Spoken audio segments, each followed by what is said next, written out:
You know, I just wish you guys would stop the quibbling. Oh man, you ever listen to Tommy Hutton and just know that he's ready to explode? Like Tommy Hutton, I feel like, you know, I don't want to say he's gotten soft in his old age. I want to say he's gotten gentler in his old age. I could tell last night he's reserving. He's like trying to hold back. He wanted to lose his mind with that loss last night because the Miami Marlins legitimately played like the Bad News Bears yesterday. They booting the ball. Look, Dane Myers, I gave you a pass for that rickety old fence out in Boston that cost the home run to go over the fence. But that botch that you had yesterday in right field, horrendous. And Leroy, I don't know what the statistics say. Maybe the analytics team can go look at this. But I'm going to guess it's somewhere around 97% that if you have an error like that to keep an inning going, that the run's going to come around and score. Every time. Every time. Every time. And wouldn't you know it, a 3-3 game then becomes a 5-3 game. And then, oh my God, Agustin Ramirez. You're the worst catcher in baseball. And I mean, like you're, and I just like you're, I mean, listen, you hit monster moonshots. That's why he's there. DH. He's got DH written all over him in his career, Vlad. I mean, this is can't even move him to first base. Maybe, but I don't even know. Can he scoop a ball? Like he has. I've you know, in the words of Scott Bakula in Major League Back to the Minors, I've seen better hands on a clock. I mean, this guy. Was that Bob Uecker? That was Bob Uecker. Actually, apologize. Bob Uecker said that. Has Harry Doyle Major League Back to the Minors seen better hands on a clock, dude? He has the. He didn't play the first month. He leads the league in pass balls. Yeah. And he just was like, whoop, whoop, whoop, just passed him yesterday. And so what happens is the pitcher then tries to keep the ball up and then it gets knocked all over the ballpark. Yep. So because you can't just throw a pitch away and just throw it in the dirt. It was, and look, so Tommy was like, He, you know, Kyle Seeloff was asking him, well, would you say anything to the team as a manager after this? He goes, don't ask me that. I got coached by Tommy Lasorda, which was his way of saying, are you kidding me? You would have gotten killed after a game like this. No, but he basically gave him a little release point, right? To let it out a little bit. And then so afterwards, Clayton Nicola basically said what Tommy has said, which is like, they deserve to lose this game. Like, there's no ifs, and like, you had a game that was 3-3. It was right there. You blew it. So unfortunate loss for the Marlins. It was a tough one returning home like that and having to deal with that game. But, you know, hopefully they can bounce back tonight. That was a rough one. That was an absolute rough one to watch last night. I mean, dude, like Dane Myers, what's going on, dude? Does he need a new glove? Can we go somewhere and get him one of those giant ones? I don't know. Like, I was like, what's going on? Did he not break it in properly? This is two games in a row with the ball popping out. I know one that you were assisted by, but new glove. What's going on? Got to put the oil on. A little oil. You need to throw it in. You need to throw it in. Wet it. Yeah. Maybe do like they do the footballs. They oil it, then wet it, then put a ball in the middle, wrap it, throw it in the dryer. Jukebox says, was that a Marlins game or Major League on TV? Yeah, no, you would have thought it was a comedy with how bad they played yesterday. You know, like it was. I mean, look, you got a lot of division games coming up, but you know, I mean, you'd like to get back home here, win a series against St. Louis, and then you got a big challenge this weekend with the Blue Jays. I'm going to tell you something right now. You're not losing on Luis Castillo Day on Sunday. You know, don't embarrass me, okay? Because Luis Castillo, one of the greats. Happy he's in the inaugural class. He deserves to be. But that was very frustrating yesterday. Very frustrating from the fish. How do you expect to do? What are we doing here? You guys are playing pristine baseball. And then it all and that, like, it's one thing to be in a slump. I could take that. I can understand. And I know that we got a big, I didn't even mention yesterday, Leroy, which was a bad job by me, but Kyle Stowers is out for several weeks with an oblique injury. So Yeah, a lot of oblique injuries, man. You can't do. Yeah.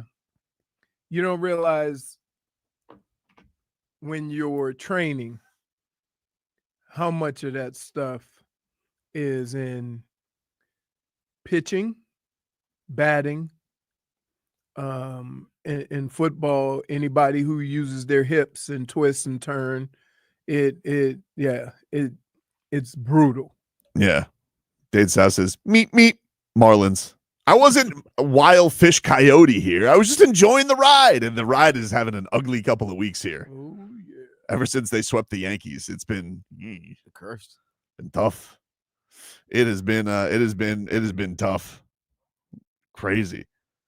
Schmeathan says, bottom of the barrel with a Luis Castillo day. It'd be like Dolphins having Philip Wheeler day. I will not let you besmirch the name that is Luis Castillo. He won a World Series. World Series, 35-game hit streak, Gold Gloves.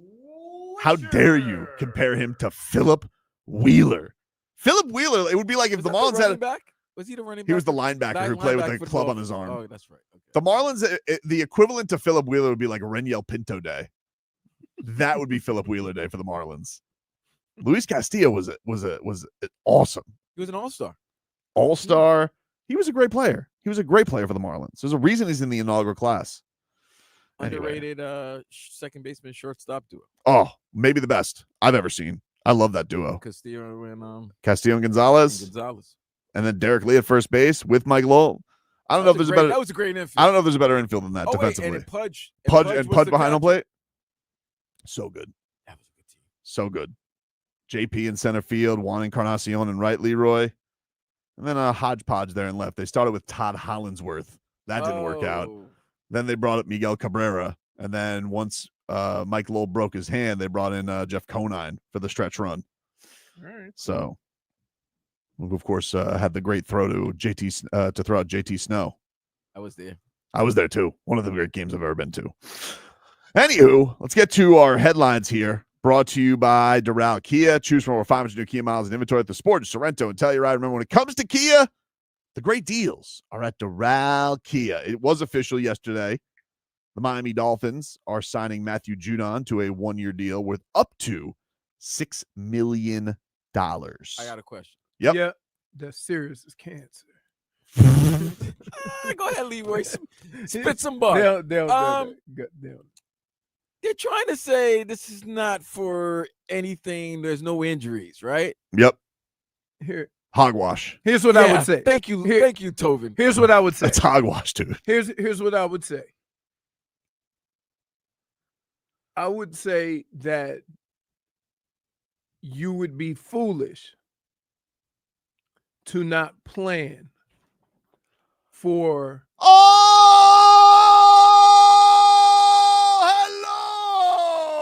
10 11 soon to be 12. There was some traffic for me Where? coming down 27. There wasn't that much traffic. Because than I normally do. Well, I don't know. Well, nobody. What do you use? Use Waze? Use Apple Maps? What do you use? No, she used Hialeah Maps. That's gonna take you 5 hours. Yeah. By the way, Hialeah map is like Hialeah math. Yeah. Anyway, I agree with you, Vlad. Yes, if it's not that they're injured, so here let me. If it's not that they're injured, it is a concern of their durability. Yes, it has more to do with that, and not putting yourself in the same position, which is why Zach Wilson got so much money, which is why a quarterback got drafted.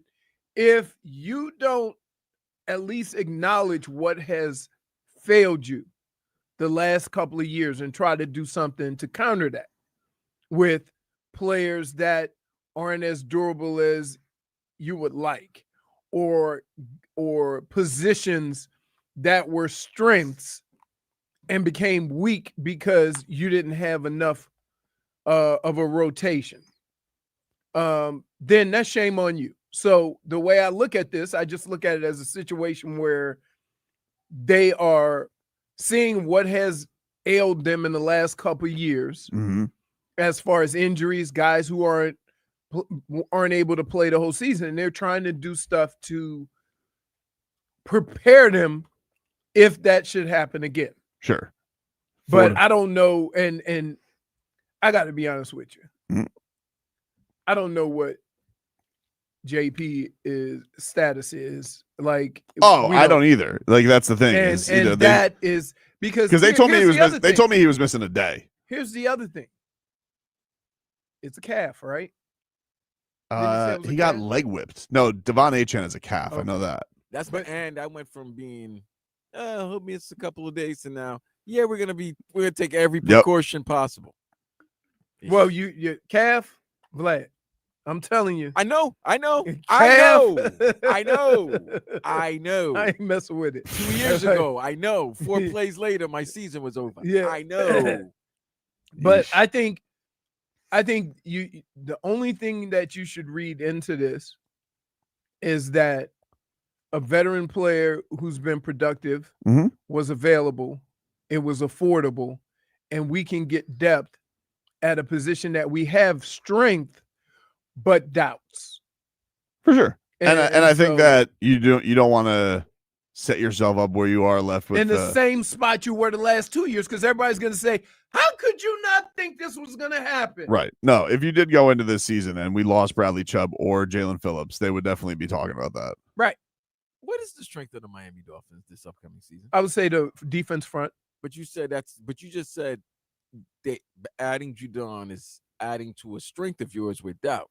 What is the strength of the Miami Dolphins with no doubt?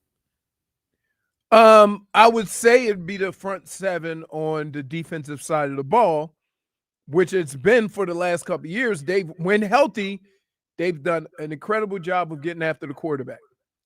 What are you doing there, JFig? What are you doing? This is a new computer. Oh, you could have let us know. Just hit the mute button. I just did. Speakers? I just did. Okay. We just heard echoes. Yeah, that's why. Yeah. We're not crazy. We're not looking at you with like I'm fine now. All right. It was this. We'll take a break. We'll hear a little bit from our long-winded favorite coach. Take a break. Back after this.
Welcome back, everybody.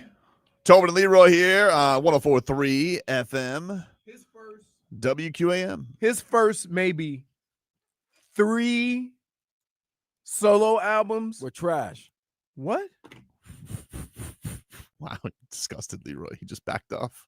Michael needed Quincy to save his ass. Come on, man. I'm talking about you. Talk about his first 3 albums. Off the wall? That wasn't his first 3 albums. No. What was his first single? Not the first single. Michael had bad albums, and it was almost curtain times for Michael. I thought Off the Wall was his first. No, it wasn't. When he did the Motown 25. Got ourselves a real Mike McDaniel Tua situation. Who fixed who? Oh, Quincy felt Michael. No. That's a fact. I'm just That's a fact. We not even. Quincy Jones, man, he was one of them producers that was in the back but touched everything. Everything. If your name's Quincy, you're fixing things. You know what's funny? What? You don't have any friends named Quincy. A professor of mine was called Quincy. He my was favorite. Professor. His last name was Quincy, so he's Professor Quincy, or his first name was Quincy. Last name. No, that doesn't count. Because Well, I always called him that. well, here's why. If your last name is Quincy, I'm having trouble determining if you're an intangible or not. But if your first name is Quincy, oh, he's one of us. Wasn't there a doctor? Wasn't there a show called Dr. Quincy? Sounds like it. Yeah, like an old white doctor. But the last name makes it harder to differentiate between a brother and a yeah. But if your first name Quincy, is Quinn Ewer's first name Quincy? No, it's Quinn. It's Are Quinn. you sure? Yeah. Are we sure he didn't shorten it? That's Quinn. What if there was an old time Wait. Texas blood? Quinn is about as intangible Hold on. as you could get. I understand, but we're saying there's zero shot. I'll look this up on Wikipedia in a second. Zero shot. There's zero chance that You know what? Quinn Quinn Ewer's no. actual name No. is Quincy. No No. chance. Quinn It is- says Quinn Tucker yours. Quinn is in That's the right. Wait, Quinn Tucker. Tucker. Wait, so You wait. thought it was Hey, Quincy? So look, when he thought it could have been Quincy, he started leading towards the middle, right? But then he pronounced intangible. Quinn is in the same ballpark of Dillon and Yes. and the Brandons and Yes. yeah. Yes. Now why? So there's Brendan, and is with O? Do O and A the or E and the A, man. E and the A? Yep. Right. Yeah, I don't respect the DONs or the DENs. Right. DAN is how it's supposed to be spelled. Is But- DAN not DON No. or DN? DON is specifically supposed to be for Brandon. He's a Don. BRANDON. He's a Don. If you're a Brendan, BRENDAN. If you're anything else, you're an idiot. You're Dan. Basically, if you're a Wow. DAN. Oh, damn! You just It just makes no sense. I Tier mean- says Dr. Quinn, medicine woman. She wasn't Dr. Quincy? Yeah, Dr. Quinn. Quinn. I didn't know it was oh, so her last name was Quinn though. yeah, Dr. Quinn, medicine woman. Yeah. Her last name was Quinn. What about Coach Quinn? Menu says. Menu 631. Coach Quinn. Coach Chris Chris Quinn. Quincy. Chris Quincy? He did it Chris again. Quincy. He's back to Kawaba weight. He said Quiz Quinn. You just can't. Admittedly, a tongue twister. Wait, but it's Chris Quinn, last name. No, I'm saying I know. Maybe he lopped it off. No. Chris Oh, boy. Quincy would be funny. Chris Quincy. Chris Quincy may have you maybe know a you head would come coach in and say, already. Hey, you know I'm mixed, right?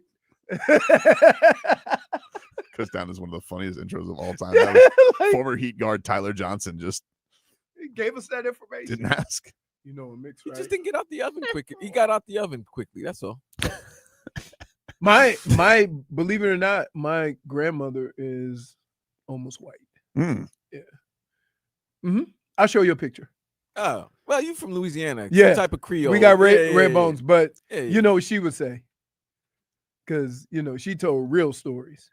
She said, "You see, your great grandmother is my color, and I'm light like this.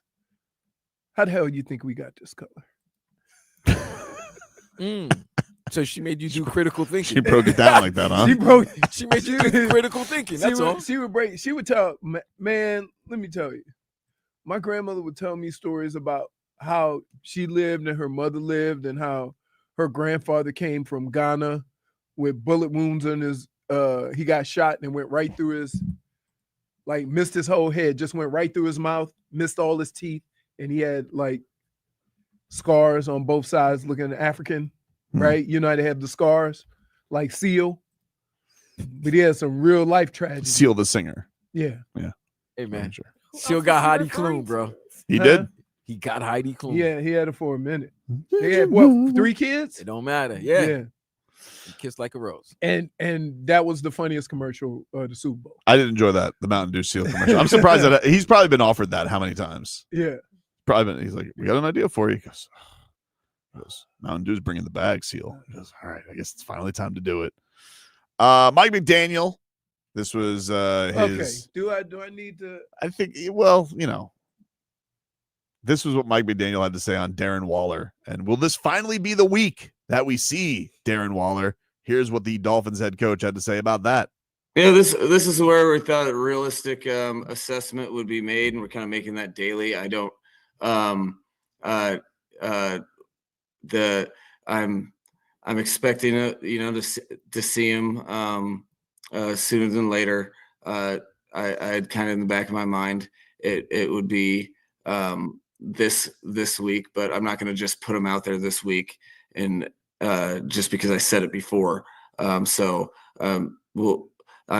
hopeful, but it's very soon. We're just making sure that all of our ducks are in a row before we take that listing off them. That was painful. So while he was talking, I was trying to picture to myself what is really going on in his mind. I don't know. You thought the same thing, right? He was trying to come up with a lie. He couldn't figure out the lie. That's a lot of Come on, this guy. How does he not know though? Like Exactly. you don't know that's going to get asked. I think there's people that ramble like that, and part of the reason is they're thinking about answering the follow-up questions in the first answer. And so if you notice, he kind of rambles. Well, it happens a lot. No, I get know you. a lot of people like that. I get you, but also he'll just do that more than anybody else. Like he just feels like the ignition gets stuck. But guess what? You know what I've very rarely heard with Mike McDaniel? Follow-up questions. Because you can't get another one But that's in. my point. Well, I'm going to tell you, as somebody who listens to all his press conferences to cut them up, there's too many questions. Because like he answered one yesterday, Leroy, it legitimately went, I'm not even joking about this. It went for 5 minutes. 5 minutes. And I was like, it was probably the easiest. It was just gobbledygook, you know? And it just like, is Darren Waller practicing this week? How about you'll see? Like, I'm not gonna say stick to what maybe this is what I was thinking. Grr! It's like a robot. Like it's like his iPhone didn't update. It's like he's about to crash. Yeah, right. It's like exactly. It's like he's on iPhone 8. Yeah, it's like I know what I said, but maybe I was thinking about it, but I don't really want to say it because I'm a football coach. That was crazy. Malfunctioning. Whew. All right. We all have to get our minds right for his pressers. So let's hear some more. This was him on.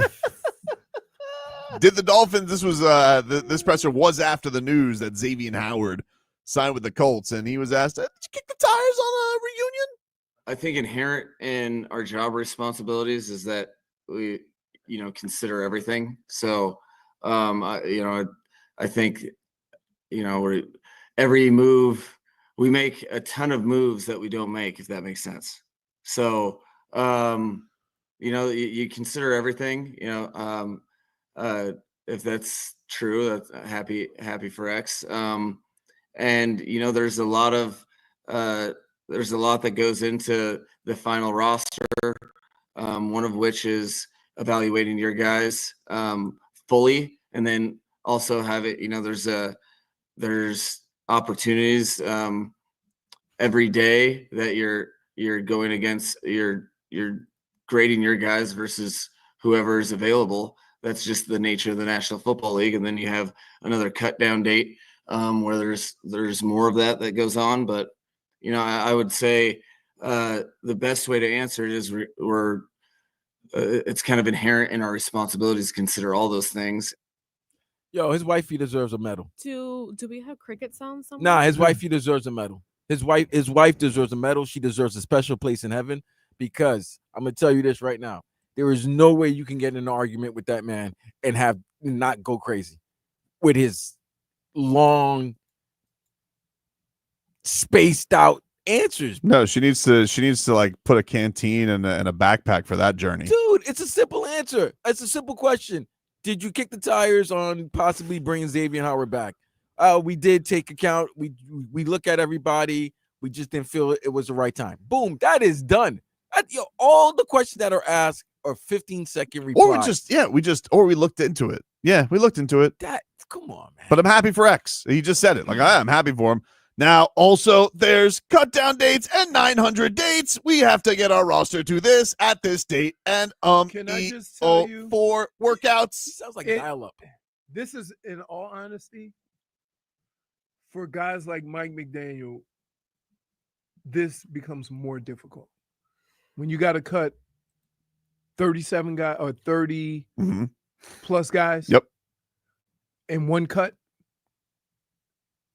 that means you got to have a lot of conversations. Now, for a guy like Mike McDaniel, you need to break it down in parts.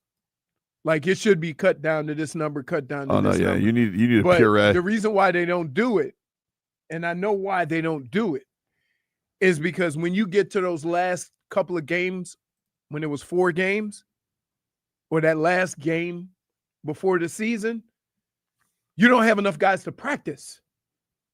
So now, depending on what positions they cut, you got your starters doing scout team too. Wayne says, why do we care so much? This man is so much smarter than everybody on the stream. Listen, I understand that he went to Yale. I see, and I understand. Everything that I've ever said about Mike McDaniel, I've always said the guy is smart. Okay, nobody's questioning that. He's just not a clear orator. However, we all have people. I'll give you a perfect example. Robert Smith. Your former teammate? One of my closest friends. He's not a wrap it up guy? He is a wrap it up guy, but he's smart. Right? Mm-hmm. And sometimes you have conversations with him and you're like, why? Like, I'm just like, no, I don't want to talk about that. I don't care about the stars and how they line up and whatever. I want to talk about Looney Tunes or, we're just different in that. And sometimes Mike McDaniel, the way he thinks and the way he talks to other people, he's just on a whole nother. And so, yeah. Do you want to know how he thinks? How does he think? This. Yep. This is how he looks like when he thinks. Yeah. Yep. Very confused. Can I ask a question? Can you go back to that last picture? He looks like a mean Mark Anthony. No, but what would Socrates say to that? I got to tell you, that son been kicking his ass. Oh no, he's getting it. Yeah. Yeah. Wait, time out. No. Isn't he part brother? His father, I believe. Yes. Okay. So yeah, there it is. The cord is coming out. So, dude, I guess we will complain. We'll claim him. I think Can we make a trade? Didn't the league claim him? Because I think the Dolphins got like a draft pick for signing him. Can we make a trade? I'm not even joking about that. Oh, really? Oh, yeah. Because okay. We can't make a trade. What do you want to trade? I don't know. You saw the Chappelle show, right? We can't. Yeah. We can't trade Mike McDaniel. I'll trade Mike McDaniel for Sean McVay. We'll take a break. More to come here on the show. We're streaming live on YouTube and Twitch. 104.3 WQAM is the YouTube handle. On Twitch, it's Miami 104.3 WQAM. We're on the Odyssey, iHeartRadio, and TuneIn apps. And, of course, now here on the FM dial on 104.3 FM. WQAM. More Tobin and Leroy after this.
All right, welcome back, everybody. Tobin and Leroy here with you. Take you guys up until 2 here on the program. Miami Dolphins going to be on the practice field today. I hope nobody had. I think today is not open to the public. The next 2 days are, so do not head out there. Otherwise, you'll be watching through the fence. Be like, I can't see Carl. Like the punter. Yeah, the punty. Remember that guy? Yeah. He was just. Sometimes life is all about timing. This year, there's a punter battle. Yeah. I will say the special teams has looked good. Yeah. Oof, that was bad. The special teams has looked good. It has impressed this Ackerman fella. I would say there's a couple of things that I've really been not surprised about, but encouraged by. Special teams is one. Wide receiver depth. There's a lot of other guys making plays. I temper a couple of these things because I know it's preseason. The way they've run the ball effectively, still got some, short yardage issues. Yep. Far too much penetration. And that could be it could be something as simple as this. You design a play where you lead or you pull somebody in that tight area, and there's penetration. So you have to be more direct, like double team the inside guy, get behind, like very direct in your blocking. And you may not block everybody. On goal line, it's not important that you block everybody. The back got to be able to get 2 yards, right? Or 3 yards or whatever it is. The most important thing is the penetration. Far too much penetration in the red zone, down by the goal line, and I see the smirk on your face. And stop. I don't have anything. I'm laughing at the comments. I had nothing for you. It's your fault. You keep saying penetration. And then I pick your mic up too, by the way. It's got like some blue chew going on here. And then Wait, then the other thing is that Quinn Ewers looks good. He looks good. He looks good. Right. So you have a lot of things where you've actually added and made stronger. Now, the things you could have a lot of concern with. Cornerback. Just but here's the deal. If you get that front seven going, you don't need a Pro Bowl cornerback. You don't need Pro Bowl, but dude. Here's the thing. Yeah. They're down to their 4th and 5th guys. I know. Because I know. We saw the old Ethan Bonner hamstring scoot. Yeah. So that's universal. Yeah. So I'll ask you this. They signed Judon. Yep. And we talked about it, having the depth and not knowing what the situation is or how effective Chubb or JP are going to be or when they come back from an injury, even though basically Chubb had the same amount of time as Darren Waller off. Mm-hmm. So, I mean, he was going to come back last year. They just fell out of the race. That's fine.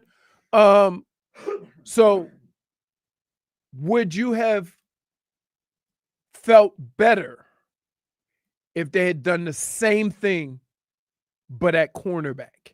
Like sign an old guy like Stephon Gilmore? Yeah. Oh my God, he's old. Though. He's old. He is He's old. 76. That's all that's left. The old. But and so see, sometimes you feel better because they did something at a position where they need help. He's a free agent. But Who? No, don't even say his name. Oh no, I thought he got cut. He did. That's He what did. I'm saying. Oh, He's he a free did. agent. He wasn't there for a week. Damn, how you gonna mess up Wait. Vegas? How you gonna mess up Vegas, man? You can't mess up Vegas. Yes, you can. Who was on Vegas? Eli Apple. No, I he think was in San Fran. He was in San Fran. San Fran. Did he get signed by Vegas? I thought Maybe he got signed by Vegas. I missed that. Let me explain something. All right, I ain't even trying. Because I saw he was on the Niners for like a week. Nope. Let me explain something to you. Yeah, he did. Yeah, he just got released by the Niners. Under no sir, he didn't even play in a preseason game. He came on Monday. They go on Thursday. I could have told y'all. Damn, he didn't even last 3 weeks. I could have told y'all. Y'all ain't have to look. You say, like, you want to kick the tires on Eli Apple? He's a vet. Yeah, well, no, so like I think this is the problem: is the Dolphins came into this year, and you've made that point about the competent, but like they went into that with Kader Kohu was going to play this year, Artie Burns, Right. not Ethan Bonner. Yeah. Now you So lost they have all a of them. plan, but if there's not, my point with this is this. Sometimes people will complain that we're short at cornerback Mhm. and they didn't sign a cornerback. And you got to look at it from the standpoint of, okay, who would you sign? Yeah, I think And the there's ones nothing out there. So you got to wait and you have a chance. right. There could be to guys cut. The other solution to it is if we bolster that front seven, the secondary don't have to be as effective. Am I crazy when I say Yes. this? No, you don't know what I'm going to say. It's It not don't fair. yet. matter. It don't matter. No, just hear. It don't matter. Just hear me out. Yes. Go. Because I could tell, but see, I've learned over the years. I'm not I've going to say learned- anything silly. I've learned over the years He's not gonna that he say has a look. anything I want to. Right? I Right. want. Everybody knows Tobin has a look when he talks to me No, I'm and you say these I'm words. gonna because this Am must I be crazy? no. Hear me out or let me finish. This is I want, and I don't want judgment on this. I'm hoping that nobody judges me on this. That's another one. Don't judge me. Okay. Oh, we're judging. I'm Good. judging. All right. Go. Because you get ready to bring up a name that you might. I kind of thought Cam Smith looked kind of good in the preseason. Oh no, that's not. What, the last I thought he preseason looked. I thought he looked kind of good. game? Okay. Okay. He that's played not- in the that's fourth not- quarter. I understand that's he was playing against the fourth. I That's kind of thought he somebody- looked. I thought he looked kind of good. That's somebody on the roster. Okay. I thought we were talking about signing. Am I crazy though? Like, did anybody No, else? Did anybody no, else think no. that? I mean, about damn time. No, it's about damn time. I know, and he's playing at Okay. the end of a preseason game where the backup started. So I It's know all- it's not a great listen. sign for him. Here. There's fundamental things that, because here's the other thing. You know how else you protect your secondary? By getting pressure on the quarterback with your front 5 or 6, Uh huh. right? You can play zone behind them because you're getting pressure on the quarterback, He had like those which two. takes a lot of pressure off of those guys who can't play man-to-man. So if you want to have Eli Apple on your team, you better have a good pass rush because old Mr. Double Move is going to get got once or twice a game. Kentucky Finn says we listen and we don't judge Yeah. unless it's Eli burnt toast apples. So- Yes. Yeah, so- exactly. Because breaking news happened, Mhm. and then some, coincidentally, it kind of involves the Dolphins. The Oh. Indianapolis Colts have named their Week 1 starter, and it's one Daniel Jones. Danny Dimes. Danny Dimes against the Miami Dolphins defense, Week 1. You He could move. he could I would say this. They knew that before. Like they played nice and said all the right things, but they knew they brought Danny Dimes in because here's what you do. You ready, Vlad? Let's go. Let me show you a little NFL trick. Right? You bring a guy in, Okay. you explain to him, yes, we want a competent backup. We want a guy that can, but we believe Anthony Richardson is our future, right? And then you go and talk, and he was like, They bought it. hey, this Anthony Richardson, he might not make it. But we have conned Daniel Jones into thinking he's going to be a backup. We make him a starter, and now we got a starter for backup price. $13 million. Yep. Right. I'm telling you, that is a scam in itself. Sure. And that's what they did. Because if they would have brought him in to say you're going to be a starter, that starts at about 20. Danny Dimes kind of has a different swag about him in that Colts jersey. I'm like, I looking at know. him, he's kind of got a good look to him. He kind of looks like Johnny Unitas' nephew. He's going to be throwing to Tyler Warren. Ooh, that's going to be a bad matchup for the Dolphins. Yeah, but you know what they're going to do, though? They're going to run the hell out of the ball. With Jonathan Taylor? Yeah. And then try to go play action. Yeah, I mean, they got that's talent.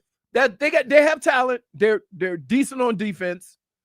And here's what the problem has been for Indianapolis. They haven't been able to score. Their defense is keeping it in almost every game. They never really got blown out, right? So they were close in every game. And you didn't have anybody on offense that could get you over the hump or make a play on a consistent basis. So now they bring in somebody that, if anything, he ain't going to go 5 for 30. Croqueta King says we can't lose to Daniel Jones. A Daniel Jones led Colts game 1. Dude, they lost to an Anthony Richardson Colts team last year. Yes. Now they didn't have Tua. He threw what? 4 passes? I don't remember.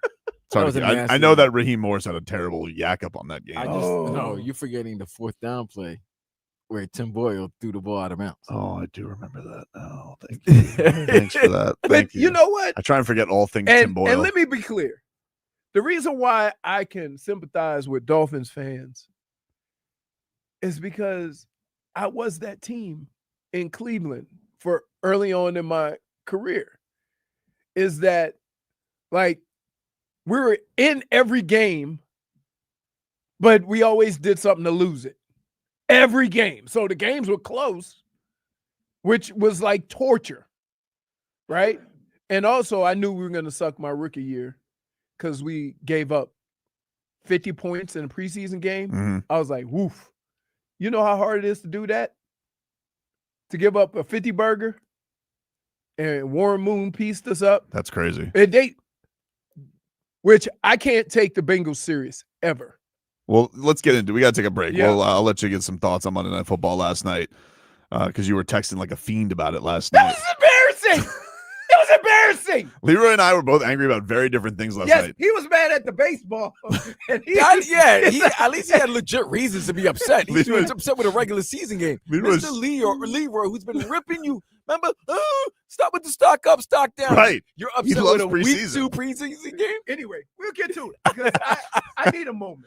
We'll take a break. More to come here on the show. Our Tua is next.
Hour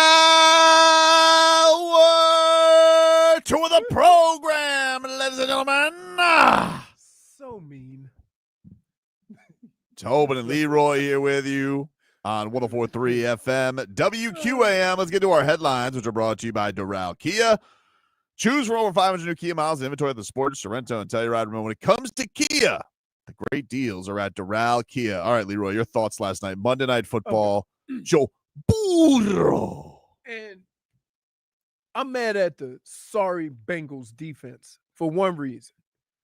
Y'all make me look stupid out here. I'm sitting here trying to tell people how preseason goes, and I'm telling them, you know how hard it is to run the football in preseason because you're just running basic rudimentary plays. They playing basic rudimentary defense. You ain't game planning. And so sometimes it's hard to run the football, right? They gave up 100+ yards in the first quarter, rushing the football. That's crazy. How? I don't care who you have at quarterback. You can't win like that. And yeah, the Bengals won, but guess what? If that was a regular season game, they would have ran for 300. And you posed no resistance whatsoever. And then your poor quarterback got dish ragged. He really did. He got dish ragged to like Troy Aikman said, "Oh my." Like, I haven't figured that out yet either for him, huh? Like, wow. So guess what? And here's what's going to happen. And it sucks because they got Joe Burrow. So they're going to think, you know what? We got to get him a new coach. We got to get him this or we got to get him that, right? When the fact of the matter is you got to be able to identify why you losing football games. It ain't got nothing to do with the coach and the offense. You want to hear Joe Burrow on what he had to say about the offense? I mean, he toes the company line. He really does. He toes the company line. Some good, some bad. Some plays I'd like back, obviously. Mistakes that we can't make in the regular season that we made tonight, but that's why it's the preseason. Hey, Joe, why don't you just say it? We all thinking it. What's he supposed to say? We can't stop a damn nosebleed. Okay. You run for 100 yards in an NFL game in one quarter? That's embarrassing. That's what he should have said. -1. He ain't going nowhere.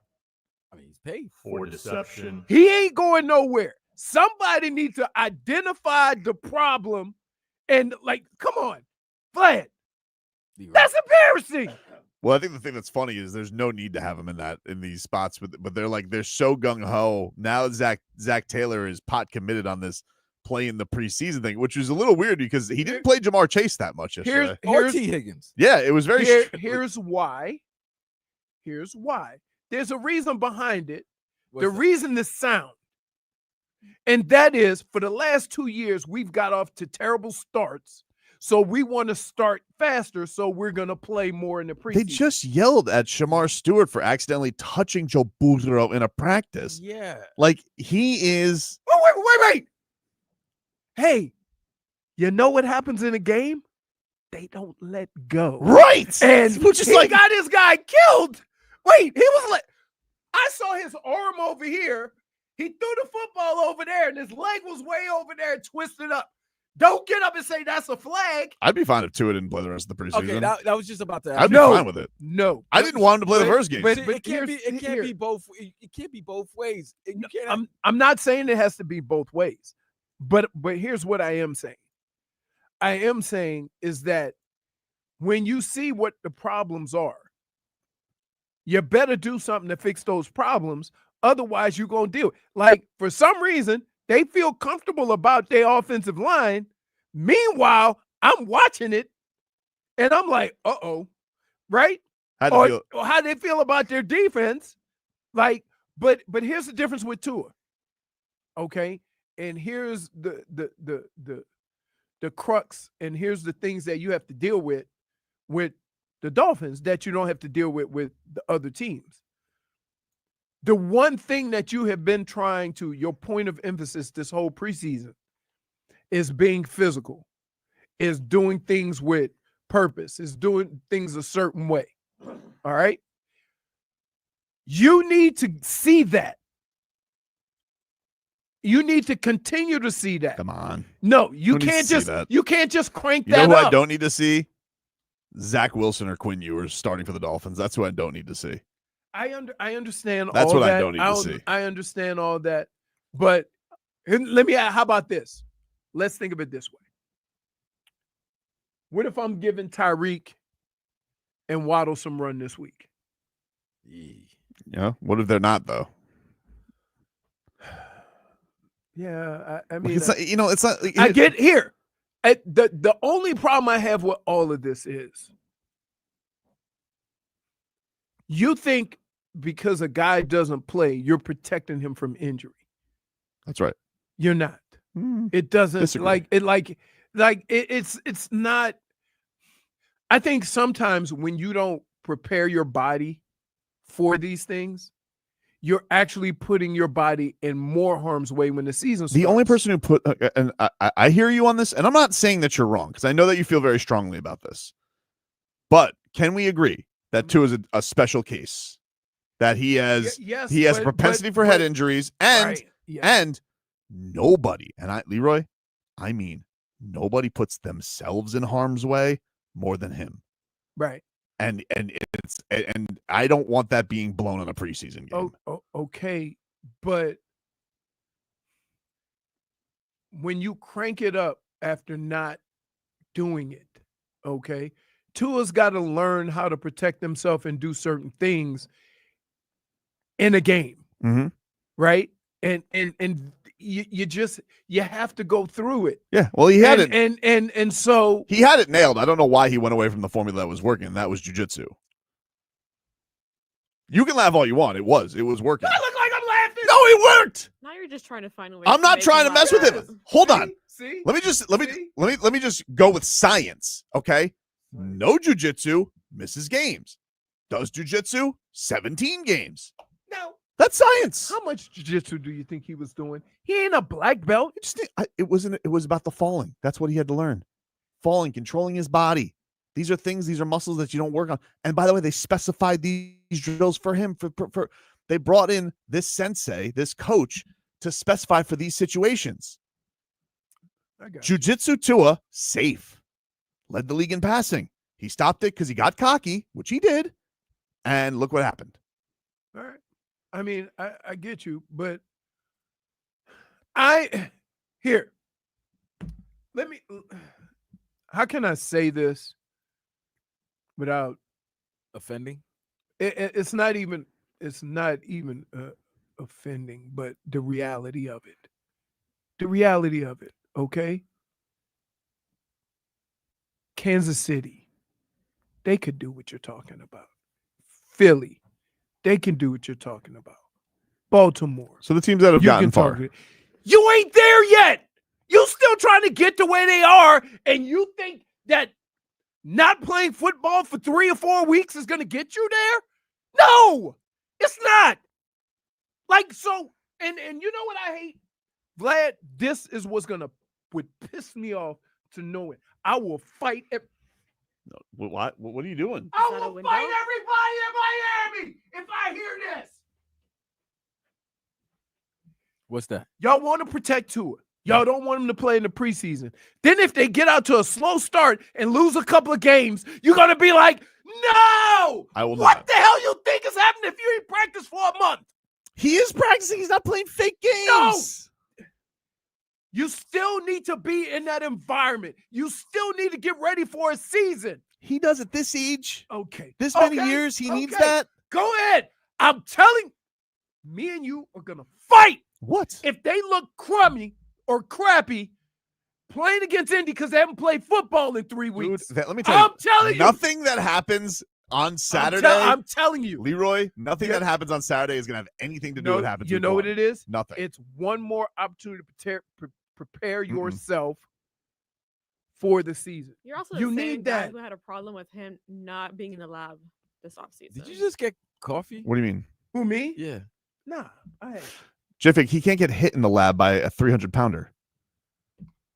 He can't learn how to protect himself either. No, he could. If he went to jiu-jitsu class, he would. He could. If he went to jiu-jitsu and he put a gi on, he would. Okay. We saw the formula that worked. Does that jiu-jitsu have number 95 for the Browns on it? That, learning how to roll, 17 games. Yeah, jiu-jitsu not beating up 95 from Cleveland. Doesn't matter. He went right back, ass over tea kettle, safe. He knows how to tuck his head correctly. Then he got all thin and rich, and all of a sudden, I know what I'm doing. You want pudgy Tua? Hell yes! Or at least a Tua that's svelte, who knows how to roll backwards again. But somebody decided to hang up their white belt. So you want thick Tua. Okay. And Leroy wants them to practice. Yeah, he thinks that playing against the Jaguars is going to get him ready for the season.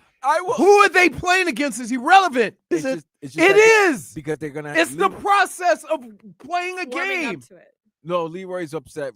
No, Leroy's mentioned this last week. The fact that there's 2 weeks before the last preseason game. Dude, you and can't. The first game. You're not going to get any. Do you not understand, right? That if these guys don't actually play in the preseason, it will be 7 months since they play football. Do you understand what that is like? Longer for him because he missed the last few weeks. Right. You want to know why? Because he can't protect himself. Yeah, the logic behind getting ready for a sport that is inherently very physical, right? And to get ready for that, you think the solution is let's not hit or touch anything until the regular season. And then complain when your team looks like crap in the beginning of the season. Well, they may look like crap regardless. But that's not the point. Okay, the point is you still got to prepare for it. So let me get this straight. Yes. Go. If they come back Mhm. and they start the season 1-3, Yep. but they didn't play this week, you're going to come back and say it's because they didn't play It's against the Jaguars? It's how they look. If they look sluggish, if they have a whole bunch of false starts, if the routes are not if they look like they're playing sloppy football, yes, Okay. I will say that. But they're not going to play Devon Achane. He's got a calf injury. They're that's different. I'm telling you, just hear me out.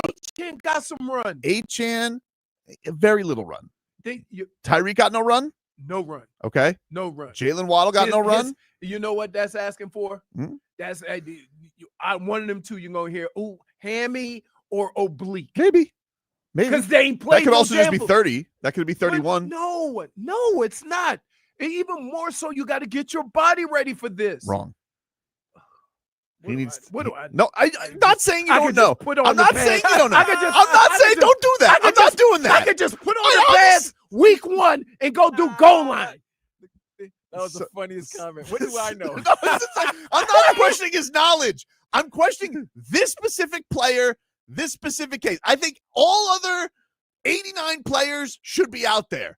The quarterback who is got the most durability issues in the league. Yes, but No. Here, I've seen this happening in all sports. Okay, except one, hockey. Oh, Doesn't happen in hockey. But in baseball, they're doing it with pitchers. And for some reason now, all the protecting they're doing of pitching, them guys are breaking down more than pitchers have ever broken down before, to the point where Tommy John is a rite of passage. It's because they make the kids spin the ball too much. Okay. Whatever reason is that you're doing something your body is not prepared to do. All right. When you think about basketball, Basketball's crazy, yeah. All these, and guess what? How many Achilles and knees and non-contact injuries have you seen trying to protect them? Yep. Maintenance program. Now, guess what? The court hasn't changed. The game has gotten less physical. How come the guys in the A's and Knights played every game? They wasn't sitting down on back-to-backs. You're right. John Crowder was on commercial flights. So while we're sitting here in this little soft, non-physical world that everybody live, protect my baby, protect. Don't do that. Body, protect. He has serious hand injuries. Football. I understand. It's football. He doesn't know how to protect himself. That's how you learn. You know how you learn? You get knocked the bleep out a couple of times. You got, whoa, I got to watch myself. He didn't learn the first 3 times. Okay, then. But again, you're asking players. You're asking players who never, ever, ever did anything as far as physicality to now be more physical and hit less. I understand, but you're not putting him on. You're not tush pushing Tua. I know that, but he's still got. Listen, what I don't understand is all of the complaining about football early in the year and how sloppy that it's been. Leroy, you lucky he wasn't full. Oh, he did. Oh, fumble. Nah, we're good. It's all good. Fumble. Not too bad. It went the right direction at least. Yeah. Look what you did. This Tobin. man, I didn't do anything. All I said is I don't want to play First against the time Jaguars. Leroy's fumbled in 23 years. Hey, that's only because I don't want to have. That's only because I didn't have a camp. I don't want to play against. Point for So I'm like, I don't understand. You can't have it both ways. Okay.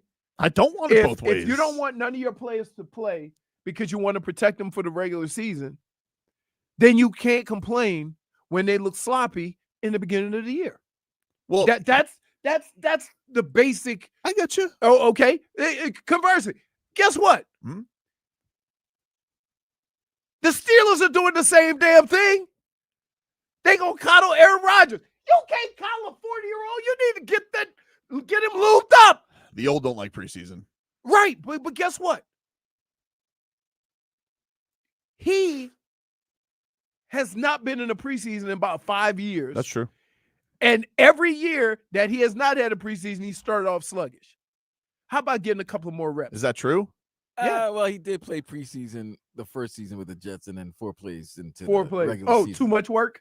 Well, calf bump. There had to be a season he didn't play in the preseason. And they went like 13-3. There's been probably a lot of preseasons. There's a lot of preseason that he hasn't played, and which he won brings me to MVP. my whole second conversation about Aaron Rodgers is that He's a choke artist. no, I'm just saying, like everybody says Aaron's going to save us. He couldn't save the teams when he had better teams. Was this entire take a It's just around scenic there. route to No. rip Aaron Rodgers Oh because you my hate God, Aaron that's Rodgers? how he came No through. way. You went through a 17-minute diatribe just to rip Aaron Rodgers? You yelled out a I'm window. not ripping Aaron Rodgers.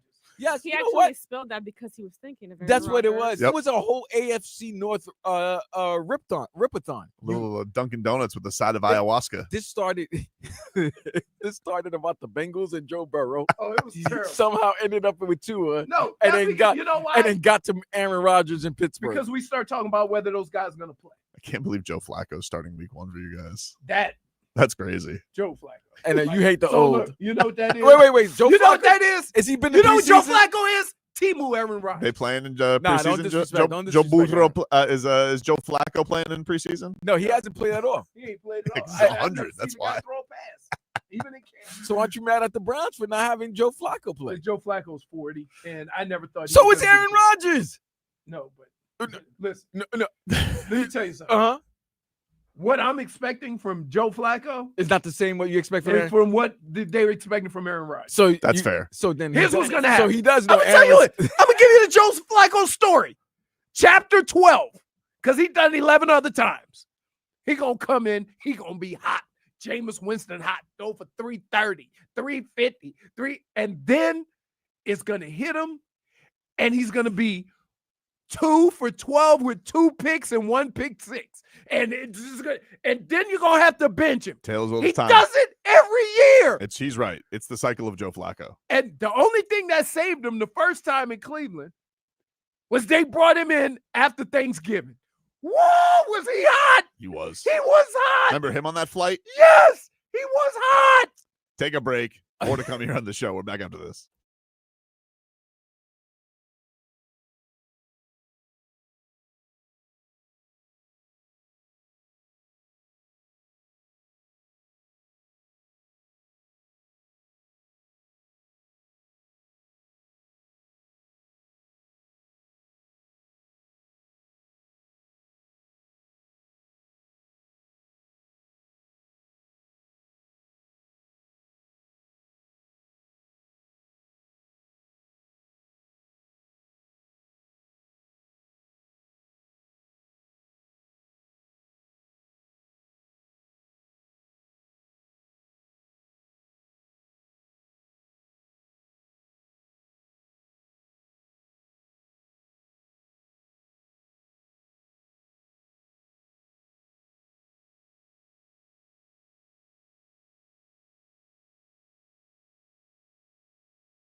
All right, welcome back, everybody. Tobin and Leroy here with you on 104.3 FM, WQAM. Get to a training camp report here, brought to you by Miami-Dade County Public Schools Technical Colleges. Enroll today in one of over 60 Miami-Dade County Public Schools Technical Colleges affordable training programs and get fast-tracked to a financially rewarding career in 1 to 2 years.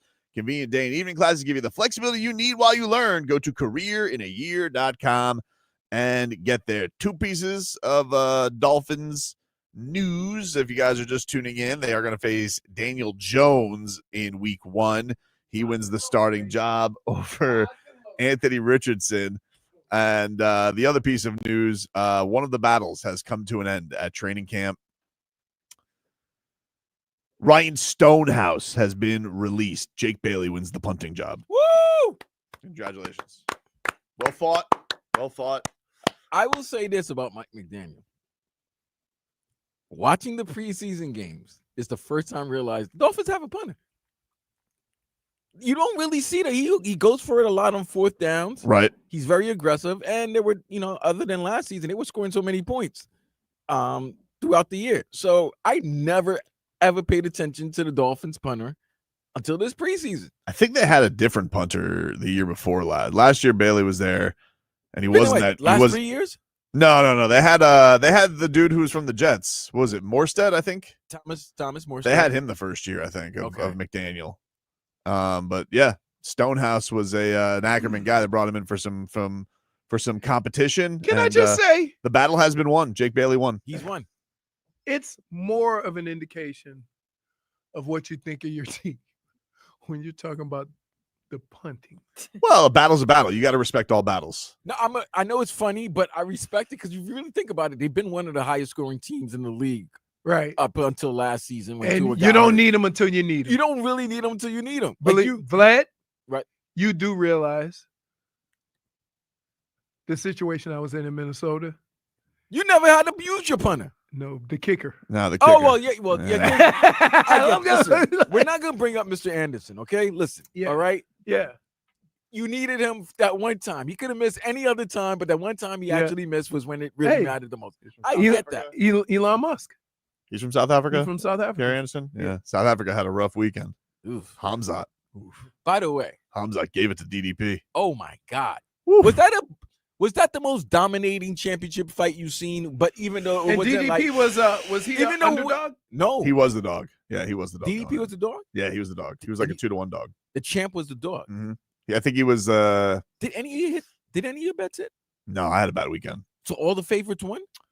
No, I hit Lerone Murphy. Oof. Was that the spinning elbow? Yeah. Oh my God. He split the guy's head. head. Can I just tell you, like, the more I watch it, like, you know how I feel about the head kick. Yep. It's the spinning elbow. That whirling dervish that just all of a sudden hit you in the temple. Yeah. Because that's the only place you could get hit. Fam, he split somebody's head with a spinning elbow. Are you claiming that you wouldn't get hit with that, or you? No, you I'm fear saying that terrifies me more than the leg. I gotcha. I feel like I got time with a leg, even though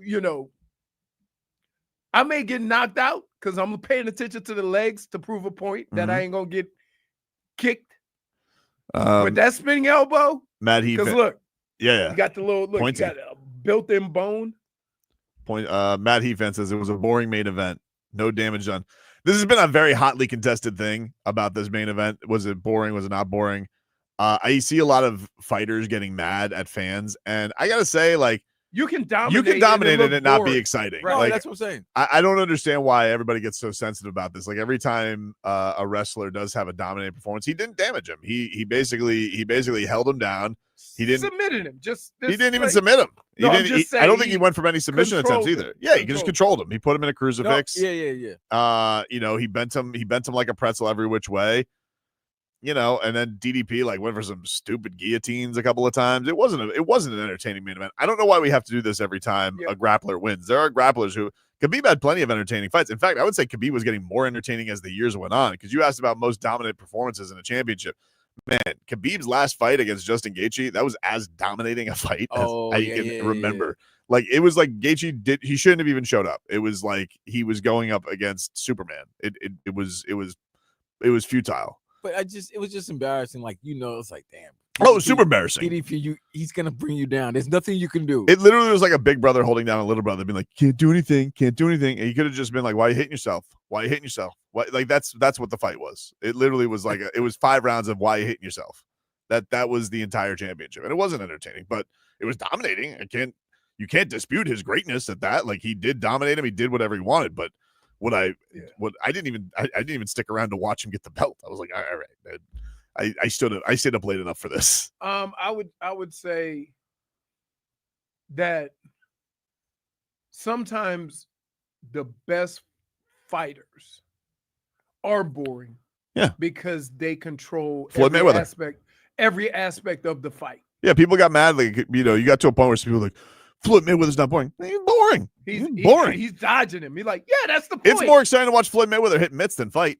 He sucked you guys in. Well, not you guys. I'm not going to talk about us, but like he sucked. No. Yeah, it was the gimmick, but like there have been plenty of fights that weren't exciting. The ones that were like he'd fight like these guys who were like Maidana the first time, but Maidana only gave him four good rounds. Was it really 4 good rounds? He was just 4 good rounds. He just peppered him. That's it. But it wasn't like he was. That was the most I've seen Floyd's face look blown up in a while. Like he got him a couple times. That was like the first time since Cotto. Yeah, because he's like he was throwing just wild shots. He's like, how do you defend this guy? It's ridiculous. But there was no reason for they did a rematch. I was like, rematch? Yeah, he sold it. Rematch. And he got mollywopped. Take a break. Damage is done, my friend. Is next.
All right. Welcome back, everybody. Tobin and Leroy here with you. 560. Nope. Damn it. Almost had a perfect one this week. Damage is done. Damn it. -1. I apologize. 104.3 FM, WQAM. I've had one every day. I gotta figure something out here. First week, second week, Fine. right? I know. I should be done -1. by. I should be done by now. I mean, we did it when we came from 790 over to All the 560. time. I still did the number like a couple times too.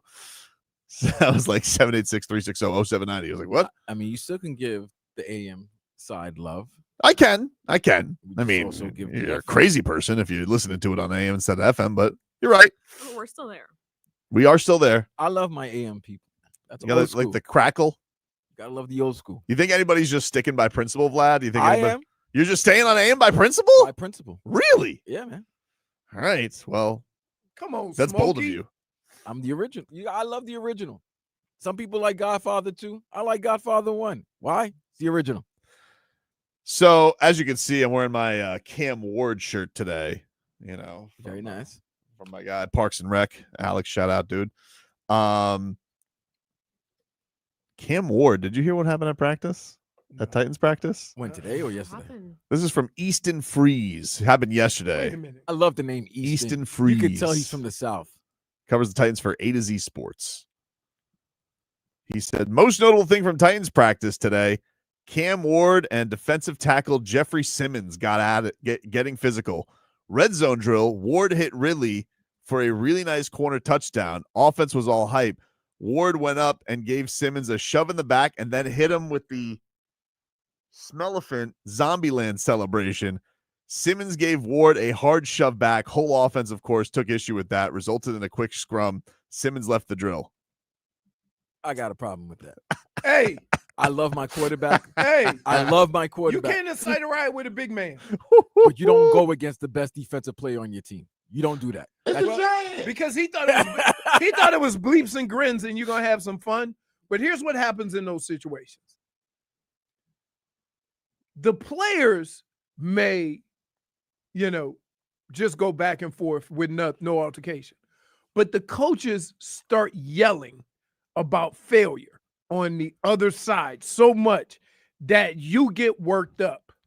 And then you have somebody making fun after your coaches have gotten on you for not having success, and then it comes out. And that's how a lot of these fights happen. Left tackle Dan Moore Jr. of the Titans said, absolutely not. No one's allowed to touch the quarterback. That goes without saying. Yeah, and then you put your offensive line in a situation. They got to go defend you Right. because he's Exactly. 6'5", 300 pounds. He's a monster. I have a rule. Many men in this world Wish death upon you. have gotten their asses kicked defending the honor of their woman. Mhm. Right. Oh, And so the same thing happens with a quarterback.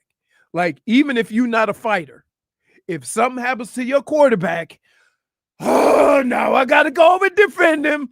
I'm dealing with this dude. I might take a couple of strays, but I did the right thing. No. that's Well, a good point he made. A lot of Jeffrey Simmons A lot did of go. men over the history of time. Just go back. You watch all the war movies, all whatever, and you watch the little situation. Well, Jeffrey Simmons said, LOL, yeah, y'all doing way too much. It's practice. It's football. Bleep happens between the lines. Yeah. Y'all letting these reporters blow up something that happened at practice says a lot. Trust me, and one is good. Hashtag tighten up. But unfortunately, Jeff, the damage is done, my friend. Story's too good. He gave you the Damage is done. I miss Cam Ward. Hey, I miss Carson. seeing that on the field. Carson, you got some big shoes to fill, my friend. Big shoes with this Kane season right out of the gate. My damage is done is going to go to the one place I know I'm always going to be able to go to where the damage is done throughout the history of time. That is the Tobin? Cleveland Browns. Hmm. Okay. I thought me too. Not only did you just say goodnight to 230 million, Yep. but now in camp, you have about 6 quarterbacks, 2 draft picks, and a guy that's collecting Social Security. And you went with the old guy. And I'm going to tell you why they went with the old guy. They went with the old guy because if you start one of the young guys, the old guy going to go home and play with his kids. No, you don't. You don't want to like his family. But I'm just telling you, he ain't coming there to sit no bench. All right, let me stop. Well, his kid did root for Tyreek Hill his last game with the Jets. His kids be ripping him all the time. Like the Little last Don't he have a 5-7 bunch of years. them? He has a bunch of them. That's what That's I'm saying. why. He don't want to stay home with his kids. Pick them up after school. Right. Let me go play. Let me go hold the clipboard. So when the season starts, Joe Flacco, they're going to say, oh, he's turning back the clock. Then after about week 3 or 4, then the guy who ordered the check is going to come back. And now you're going to have to make the same decision that you were scared to make in the beginning of the season. Now you're going to have to make it after week 4 or 5. And that is, who should start? Dillon Gabriel or Shedeur Sanders?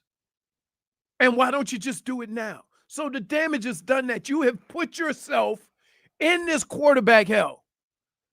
Like who has he's put himself in, they put themselves in this situation, feeling obligated.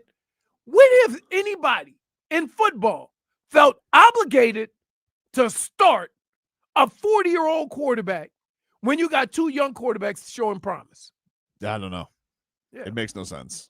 You would think that if you're gonna I have like Joe Flacco for a month.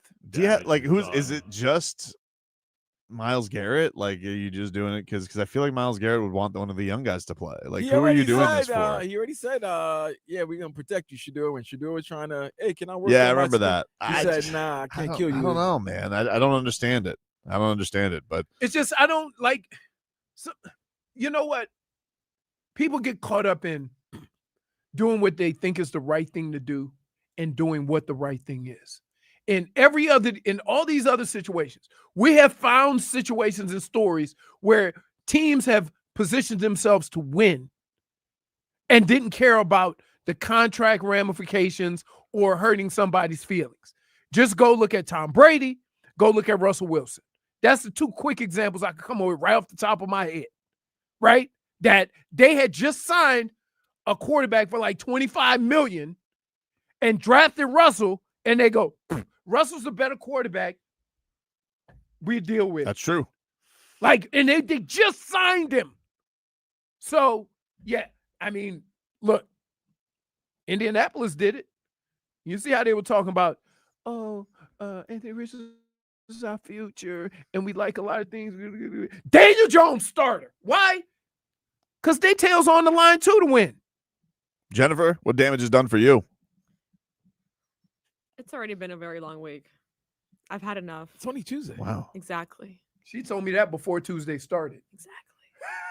Okay. And the worst part was right before going to sleep last night. Dane Myers dropping that ball in right field. I know. I feel the same way. I feel the same way, Jennifer. I mean, like, how do you not catch that? How do you not catch that? It's always a Dame dropping the ball. Anyway. I don't know what that was, man. That sounded funny. That might have been an inside joke. I don't know, but that was good. I'm giving you a point. Okay. Anyway, I had to encounter my deepest fear last night. Ooh, A bird? critter? A bird? Birds? A critter? A You're crow? close. Was it birds? You're close. A No. crow? A gator? What was it? An Bro- 8-legged Octopus? A frog? No, Spider? a spider. Oh, no. Where was it? Where was it? I'm telling you. It was so traumatic. It was less than 5 feet away from my room. Oh, no. It was large. It was thick, and it was terrifying. It was the, Hey, wait, let so me tell you something. wait, Are you was scared like of snakes? was it like a tarantula? You know what? It Are could you have very scared? well been. Are you scared of snakes? It's like I mean, it's not my Because biggest fear. I'm not scared. I've smashed all the spiders in the world. Mm. I even popped the spiders that turned into 17,000 little That spiders. is my deepest fear. I don't Right? think you understand. You ever seen one of them swole spiders and you go and swat it and then it transformed and it got 8,000 little Spiderzilla. babies? I just I just started stamping all of them. Well, it was so big. So you go back to your running back. Running back. You're like river dancing on the spider. Yeah. Because you got to get them, and then you got to make sure you don't have the right bottom. So I'm your guy. I so got you. Did you like go into kill mode or did you just let it live? So, Why'd you call Shark Guy to come and get it? So right before, crying, so Shark Guy was already without his contact lenses. Oh, so he wouldn't have been able to see the spider. It would have ended up in my room. So what'd you do? Smash it? Take a shoe and smash it? That's why you wore the boots? From a distance. So you don't know if you got him? Pop! Oh, you sniped him. Oh, I got him. You sniped him? Yeah. All right, there you go. Wait, what? They call me a sniper. Damage is done. Wait. Are you really that terrified of I spiders? don't think The you Tyler understand. Hero of killing spiders. You know from long how range. close they have to get to. I don't think. And you they don't attack. Understand my fear. Yes, they do attack. No. My father on his thigh, he has a spider bite that I had to watch. Time out. I had to watch get Mr. Badass Figueroa. Yeah. The only thing that can take him down is a spider? Oh, so that's why you scared. No. You scared because you saw him. Down. What happened to his leg? I had to take him to the doctor. It's probably they got to cut it out. Really nasty. Was it a brown recluse? I don't know what it was. It's always a brown recluse. You know what I hate? By the way, dear hospitals. Okay. When you go and you get bit by something, extra damage is done. When you get bit by something, Mm-hmm. a snake or whatever, they go, do you know what kind of snake? Do you have the bug? So I we was can too give you the busy proper. crying with my eyes You know what I'm closed. saying? They ask you if you have the animal that bit you. I'm like, nah, got the hell out of there. Vlad, what Point is, damage? I couldn't sleep last night. What damage is You done? didn't sleep because of the. No. I thought you killed it. I thought there was more. Oh yeah, God knows they hang out with packs. Vlad, what damage is done for you? Jeez, this was tough. Damage is done at Cincinnati, man. Oh, like Leroy was talking about it earlier, but it's not. Put it this way: I can't have a person that doesn't want to play for me on the sideline, Hendrickson, chit chatting with the rest of the players on the team. Yeah, if you don't want to, if you're not going to play under this current contract, and I'm not going to give you a new contract, you don't have to travel. You can't do that though. What do you mean? Because you have to keep showing up, so you can't get fined. He doesn't have to play at the game though. Yeah, really. You got to go to all. You can't. Otherwise, you get fined for missing a game. That's the whole point of the hold-in. That's the art of the hold-in. The art of the hold-in. Oh, he's still getting his money. He's just showing up, not playing. But if he's not playing in a preseason game, I don't want him on the sideline. Stay in the locker room.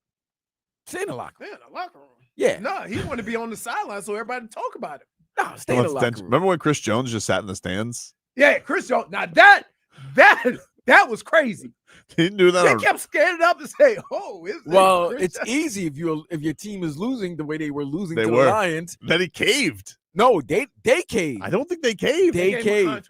They caved. I think they came the next year with the contract. No, they caved. They gave him a raise for this season, for that season. Are you sure? I thought it was that he caved and then the next year he did not cave. He did not cave. They saw what happened and they signed that man. He was there week 2 in Jacksonville. I was there. I remember. You were in Jacksonville? Well, I was around that. I was in Dallas, moving around Jacksonville, all that stuff. I just know that they caved. After that Thursday night game, they lost to the Lions 21-20. They caved and gave him a raise. Right. And then they gave him a raise. They didn't give him the contract, though. Right, because they didn't have to give him the new contract until they gave him the contract in the next offseason. But he got a raise. We'll take a break. More to come here on the show. Back up to this.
Welcome back, everybody. Tobin and Leroy here with you. 104.3 FM, WQAM. Take you guys up until 2 here on the program. Get to our headlines here, this third hour of the show, which are brought to us by our friends over at Doral Kia. Choose from over 500 new Kia miles and inventory at the Sport, Sorrento, and Telluride. And remember, when it comes to Kia, the great deals are at Doral Kia. This football is coming in handy. Why? You know how to unmute It's holding yourself my like mic. that. It's holding my mic. It's like Jake Wait. Bailey. It's the holder. Time out. Your mic is limp? Yeah. He needs Blue Chew on that mic. Oh, my God, man. Yep. I keep telling him, I said, hey, you guys want to get back here? We'll let you guys, we'll put your sponsor on the mic. Definitely, your mic definitely, come no. on, man. It Don't needs, do that. You ready? This mic flag is brought to you by Blue Chew. so Pigskin is holding the mic up. Yeah. Sure is. Sure is. Anyway, Mm. the Miami Dolphins, they had a walkthrough practice today. Oh. As they are So took it easy. So my question is, and I know times are different. Mm-hmm. Probably just got a day off, and then the day you come back, you have a little walkthrough. That sounds like people are going to get some action this week. Really? Yeah, Well, maybe. because if you were going to sit everybody, then you would go hard early or during the week, and then rest during the weekend. Make sense? Here was Chris Perkins from the Sun Sentinel. He says it was basically a walkthrough practice, meaning players went half speed the entire session. There was an 11-on-11 drill and some 7-on-7 work, but players were in shells as opposed to whole pads. Tight end Darren Waller remains on the physically unable to perform list. He was spotted on the sideline. He didn't work with trainers on the side in front of the media. He also not participating. Tyreek Hill, Devon Achane, cornerback Kendall Sheffield, Dante Trader, their rookie safety, who they're very fired up about, but they're slow rolling, like something that they don't know. They have not disclosed the injury though. Yeah, nobody. Oh, and Austin Jackson remains out. Nobody else star-studded. I mean, we didn't think Austin Jackson was that star-studded until he wasn't playing. You want stock up, stock down? You know very well he does not. Okay. You know, But he he did doesn't. anyway. Question. What we all do. Do you think it's a little bit insulting to your boy to do stock up, stock down in a walkthrough? No. Stock up, I hate you. according to Chris Perkins. The secondary. Again, it was a glorified walkthrough, but they had a few snapshots of good coverage, likely causing sacks or throwaways for Tua. Perk. There's a couple of things that's going to drive me crazy with you, my man. One, you literally complain about the spotters having too much meat on their sandwich. I will never let you outlive that one. Wait, what did he say? I don't like the spotters. They put too much meat on the sandwich. Mm-hmm. He did right. Who complains about the spotters? Perk. Too Much meat. And second of all, if nobody's running, it's easier to cover them. They did get covered though. I'm just. He says it was a glorified walkthrough. You want stock down? But guys, wait. Oh, wait. There's stock down. Well, if you're gonna give stock, if you're giving stock up to a walkthrough practice about a guy being covered in walkthrough, then I guess stock down would be what? Oh, the receivers couldn't get free? No, he says none. This was basically a cleanup day for things that gave the offense and defense problems against Then how Chicago. can you have stock up? I'm mad at Chris Perkins. The scale. I'm mad at Chris Perkins The now. scale. If there's stock up, there's stock down. Agreed. And that's why I have a problem with you now, Perk, because if you're going to go out here and give us stock up, don't you dare not give us stock down. I demand stock down. You tell me somebody whose stock went down. Can I just say this?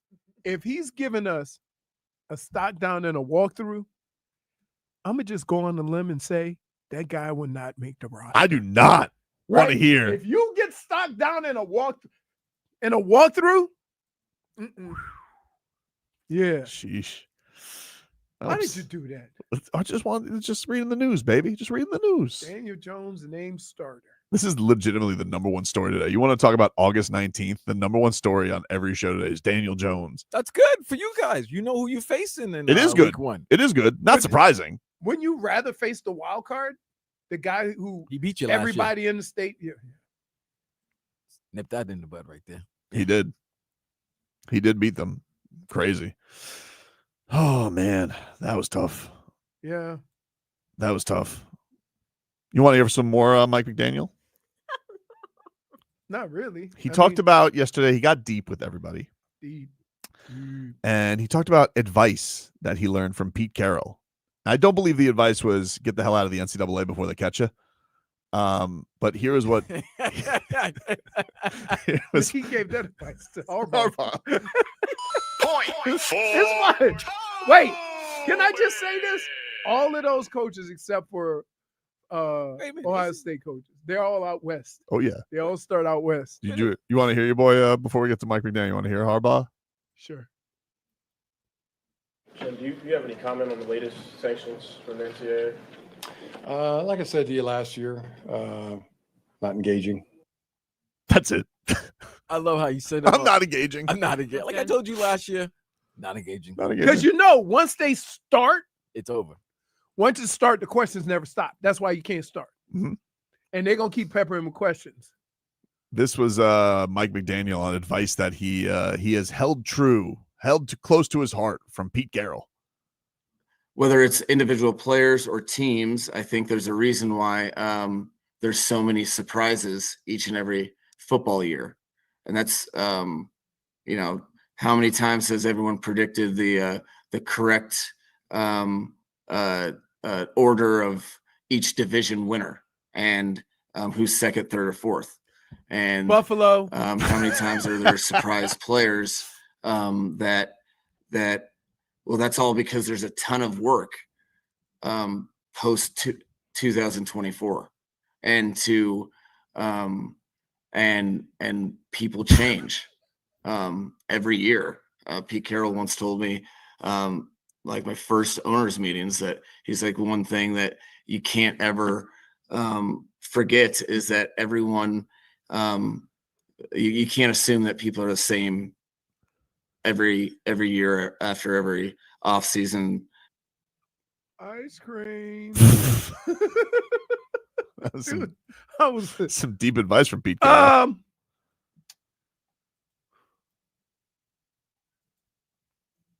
Every year since the beginning of the expansion, which is 1990. Yeah. Of the playoffs. Every year, there has been 4 new teams in, at minimum 4 new teams out. Mm-hmm. For the last 5 or 6 years, it's been 6. Okay? Now, you could explain that however you want.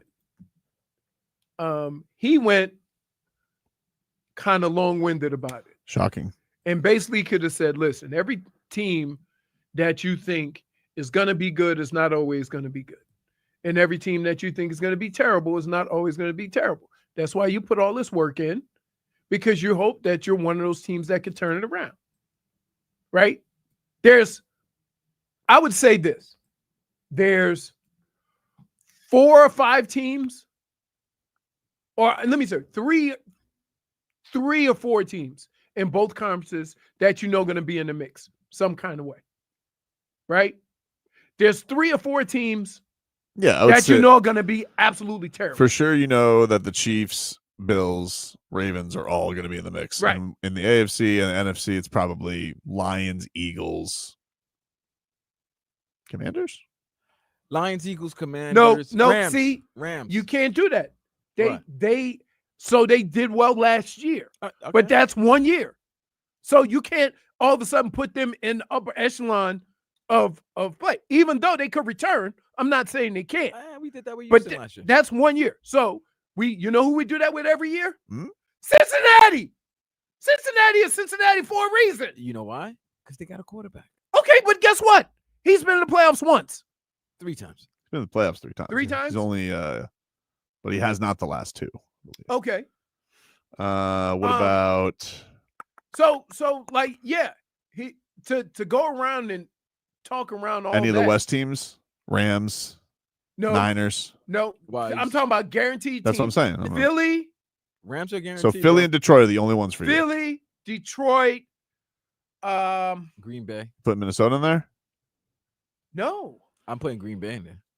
they got a new quarterback. Oh, I'll tell you. You putting Green Bay? Yeah, Jordan Love. They've been in the playoff the last 2 years since the 2 years that he's Okay. played. And I'm putting Baker because they've won the division the last 3 years. They've won the division. But that's by default. No, they're going to make the It don't playoff. but matter by default. when he says Vlad, when he says be a player, I mean like There's teams that no matter what, you know they're going to be there. They're a threat to make the conference finals. Like, do you think Baker Mayfield's a threat? Yes. Okay. Tampa has a very good team. Guaranteed? I'm not saying guarantee. You saying do they have a chance? Yes. They're a team that a couple of the Eagles nor the Lions wanted to face because they match up well against them. We've pretty much figured there's 7 or 8 teams of the 32 teams that you can count on that's going to be in the mix some kind of way.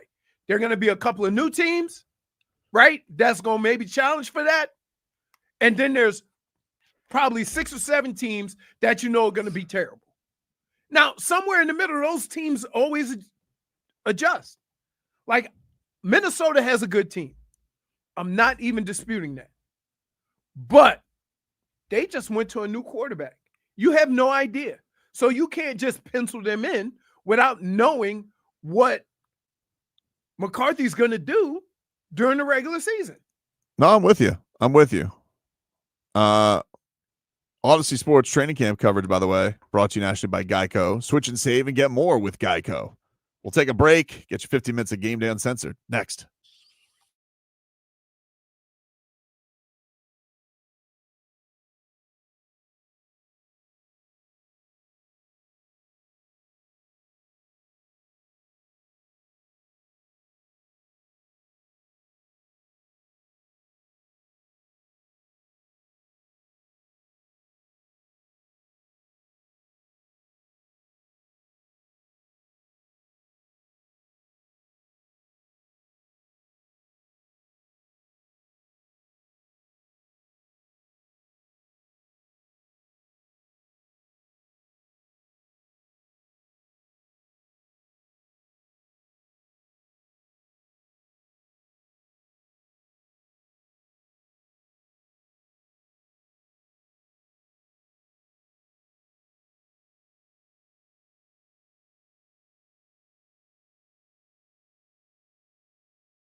All right, welcome back, everybody. Tobin and Leroy here with you on 104.3 FM, WQAM. Streaming live on YouTube and Twitch, the channel 104.3 WQAM on the Tube and on the Twitch, Miami 104.3 WQAM. We're streaming in your ears on the Odyssey app, iHeartRadio, and TuneIn. And now in crystal clear FM on that dial. I was just watching during the break a little bit of Rich Eisen's tribute to Stuart Scott. Did you guys did you catch that at all? He was not he was hosting SportsCenter last night. Rich Eisen's he's going to back. ESPN Radio. He's taking his show to ESPN Radio. He's back with them. Yeah, he's on the Disney family. Mm-hmm.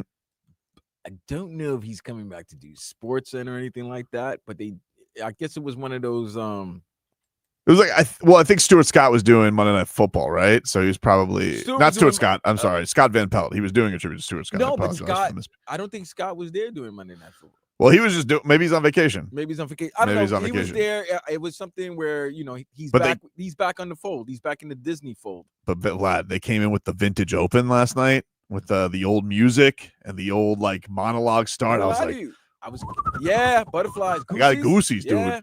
I was like, oh, that's good. Because the old school SportsCenter. I forgot some of the catchphrases that they had. That was the one thing about these SportsCenter anchors. They each had their trademark, their trademark go-to saying. And he got it. I was like, oh, okay, yeah. This is back to late 90s, early 2000s SportsCenter time. It gave the feels last night. It really did. It was good. Maybe I'm getting old. I like the vintage stuff too much, but maybe my wife shouldn't have thrown out my childhood this past. I heard that. What happened, bro?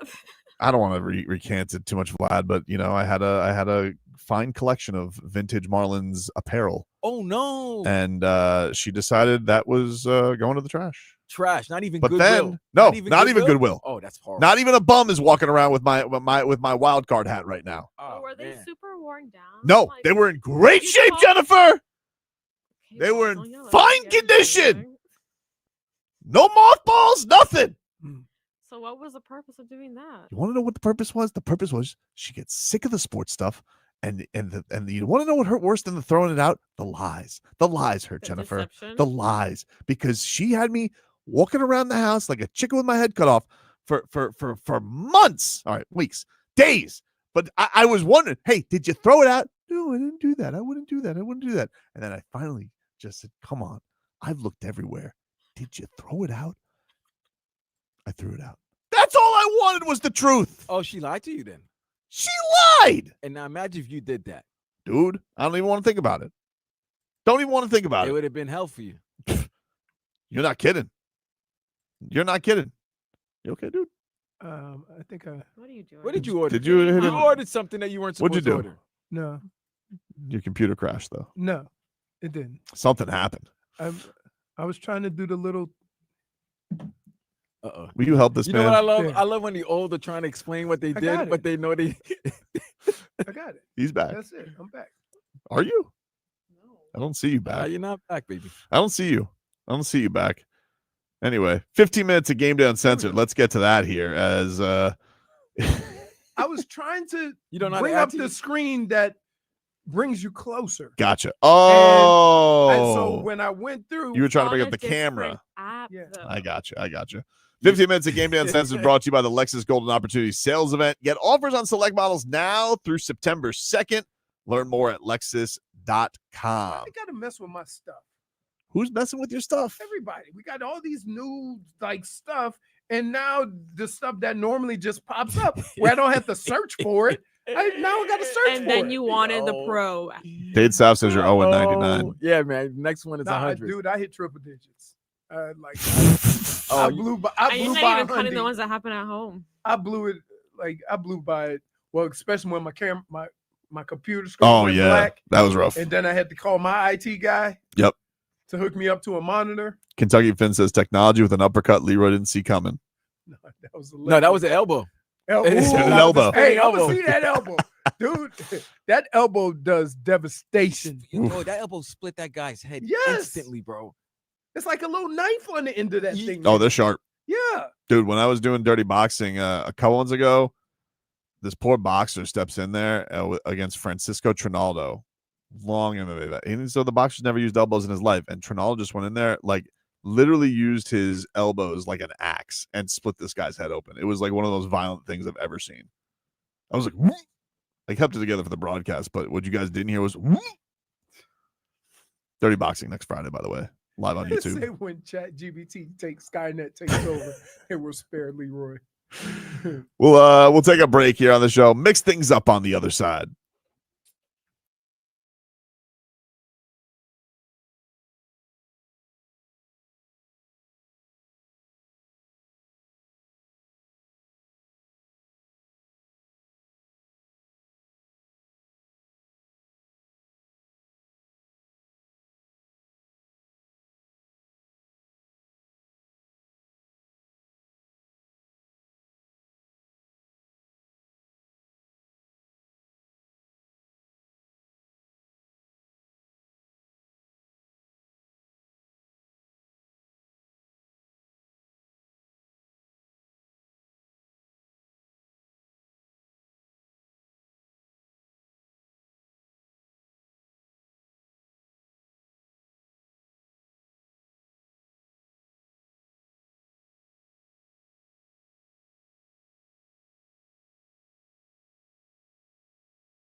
Damn it.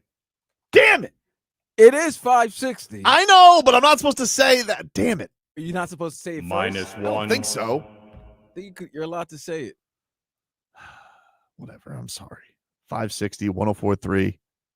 Just upset with myself, man. It's just too many things, man. Just say It's 104. too many things. They have us broadcasting we're broadcasted everywhere. I just say it should be Every app, every podcast platform, every video. 104.3 WQFM. That should be the new name. Send us everywhere. Anyway, let's get to the mixed bag. 6 damn letters. WQAM FM. Yeah. Well, you guys familiar with Tyler Hero? Yeah, he's a guard for the Miami Heat. He is a guard for the Miami Heat, and he is going to be extension eligible in October. Let's not talk about that. 3 years, 150. That sounds good. And this was a point of conversation today on the Hoop Collective podcast. And Tim McMahon. I know what they're going to say. Can I guess? Yeah, sure.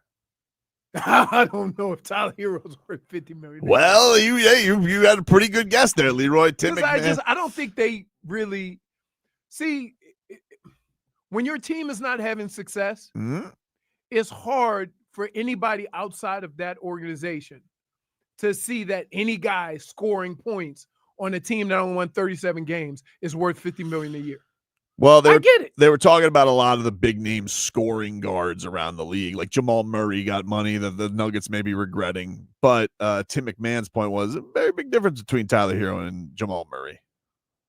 I think there is one major difference between Tyler Hero and Jamal Murray.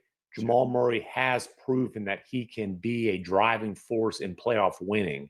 Tyler Hero has absolutely not proven that. In fact, he was out during that finals run for the Heat. Jamal Murray's numbers get significantly better come playoffs over the course of his career. Tyler Hero's go the other way. Go ahead, Leroy. Here's what bothers me about this. It's got nothing to do with Tyler Hero. When you're playing next to a multiple MVP and an unstoppable force, you get a lot of room that Tyler Hero does not get. Okay? It's the Jordan-Scottie Pippen thing. Scottie Pippen was great, but not as great when he had when Jordan was gone. That's the nature of it. It doesn't mean Scottie Pippen is any less of a basketball player. Jordan has said, I would not have won without Scottie Pippen. However, Scottie Pippen would have never won without Jordan. Jamal Murray would be a different player without playing next to Joker. So you got to put all this in context. If I take and swap Tyler Hero and Jamal Murray, are we having the same conversation about Jamal Murray? I don't know. But I don't know, but I will, that's kind of the unfortunate thing of it. We haven't seen Tyler since the bubble. We haven't seen him have a postseason run where he's contributed. Right? Because he's been banged up. The team hasn't been as good. That's right. That's not necessarily always on him. It's not always on him, but it is. What? Jamal Murray's always had Joker. He has always had Joker. And when you have Joker, it's easier to have the burden of, hey, we're going to pay this guy however much because you have Joker. Right. That's so. Although I understand what he's saying, it is from the perspective of an outside guy looking in. Mm-hmm. And we also undervalue guys that don't play next to that superstar. For example, what would Clay be without Steph? Yeah. Megan Stallion's boyfriend. That's true. But it's okay. You put teams. I saw a podcast clip where he tried to do that to Paul George the other day. He goes, hey, baby, don't worry. I never had to carry a franchise. But in the back of my mind, playoff D. I got the foot. But so you have these situations where, teams are put together accordingly so guys can play off one another. Right. And now we're sitting here trying to isolate them to determine whether they are worth money or not, when in effect they work well together. I think where the Heat have to look at this, and this goes for Bam too, is like if you could look at a Joker and a Jamal Murray, and you could say like, hey, you guys have a lot of those qualities, but they're not winning at that level because whatever it is, Joker is on another planet. But Jamal Murray, I mean, look, in that finals, like every time they need a big shot. Every time they need a big shot, that guy came through. But Tyler has made shots like that. But okay, not in the postseason. But here's the issue, right? Tyler has had to have the pressure of a Joker and not the assist guy, the Robin, right? Jamal Murray is a Robin, a good one. Very good Robin. But he's a Robin because when teams go into playing Denver, the first person they're trying to stop is Joker. And they will say Jamal Murray could score 50. Now, he's still got to be good enough to do it. But if Joker don't get his, it usually means Denver doesn't win. So, like, Tyler doesn't have that other guy. That guy that says, if you stop this guy, and we don't care if Tyler scores 50, and then Tyler goes out there and balls out. We don't have that guy. So now you're looking at Tyler through a different lens than you're looking at Jamal Murray, right? We're looking at Jamal Murray. You can look at his numbers or whatever, and you kind of forget that basic fundamental thing. Oh, yeah, he's the wingman, the Joker. Who's a good wingman? Right. He's a good wingman. He's a good wingman. He's not only one of the greatest players, but he's maybe going to become one of the greatest. Like probably like we're talking Cavs. LeBron can lift anybody up like this. Correct. Like he's that kind of good. Because even they gave. I mean, like last year, flawed as that roster was, they gave OKC the best fight. Right. So like, yeah, let's I get everything everybody says. I understand it, right? And I'm not even saying that Jamal Murray isn't better than Tyler Hero. I'm not saying that. But I am saying that sometimes we look at the circumstances. We don't look at the circumstances in which these two guys are playing. Right. But it's still like when you have a guy, like even this happened with the Bucks with Chris Middleton, right? Like even if you're a flawed player like that, or you're going to age a little bit, like it just hurts a little less if that guy helped you win a championship. It does. Right. You hurts think, less. And guess what? You think he could have did that without Giannis? No way. Right. Of course so not. There's always going to be guys like that in the league. And we don't identify that, you know what? These two make a great team or great teammates. We try to separate them and compare them to other guys without comparing their situations. That's all I'm saying. Stephen A. Smith, he hosts First Take. He gave Dillon Gabriel the business for his entertainer's comment. Dillon Gabriel, respectfully, it was stupid. A very dumb comment to make. First of all, let me tell you something right now. In every walk of life, far beyond the parameters of a football field, people are competing. We compete here on television. You compete with radio shows. You compete on Wall Street. You compete on Madison Avenue. Everything, especially in America, as it pertains to a capitalistic society, involves competition. To the victor goes the spoils. Jimmy Johnson said it best. He said, I will be very, very consistent in treating you as inconsistently as possible. Those who produce get treated differently than those who don't. What he said echoes the mentality of all of America practically, and most certainly the world, as we see things being globalized more and more every day. It was a stupid, idiotic, immature comment because clearly you were feeling the heat because a lot of people was talking about how Shedeur should be QB number 2. But I know he was not talking about Shedeur Sanders. He was talking about the media. Here's the problem. You've now heightened the level of scrutiny coming your way because the media, including myself, heard what you said. Stephen A. Smith. On Dillon Gabriel? On Dillon Gabriel. See, he actually, what he said wasn't a negative on anybody. It was the reality of the situation and the circumstances that he lives in. It's just some words you can't use, bro. What? Shouldn't use the word entertaining or entertainer. But no, I get what he's saying. It's the reality of it. So when you turn on the TV, you want to be entertained. That's what these guys do. The personalities in which they do their job makes them entertaining, right? He has a job that requires production. And so he tried to separate the two. And one of the things that I hate about people who act real smart or act intelligent with how they do their job, which is what some guys do on TV and radio, is that you are the first person to jump down somebody's throat without fully understanding what he was saying. And he said it. He said he knew it wasn't about Shedeur Sanders. No, he took more offense because it was about him. Which is Stephen A. is entertaining. But I think he takes offense that he thinks that he's not competitive. No. That's where he's getting in his feelings. No, he didn't say he wasn't competitive. He said, I'm a competitor. He said there are competitors and entertainers. Right. That's what he said. Right. Which is not something you should really get in your feelings about. Right. Exactly. So, like, but the thing that I guess I have a problem with this is that he says now he's going to have more eyes on him or more people talking about Dillon Gabriel. Mm-hmm. When if you reacted this way for this comment that wasn't really about offending anybody and took offense to it, like, yikes.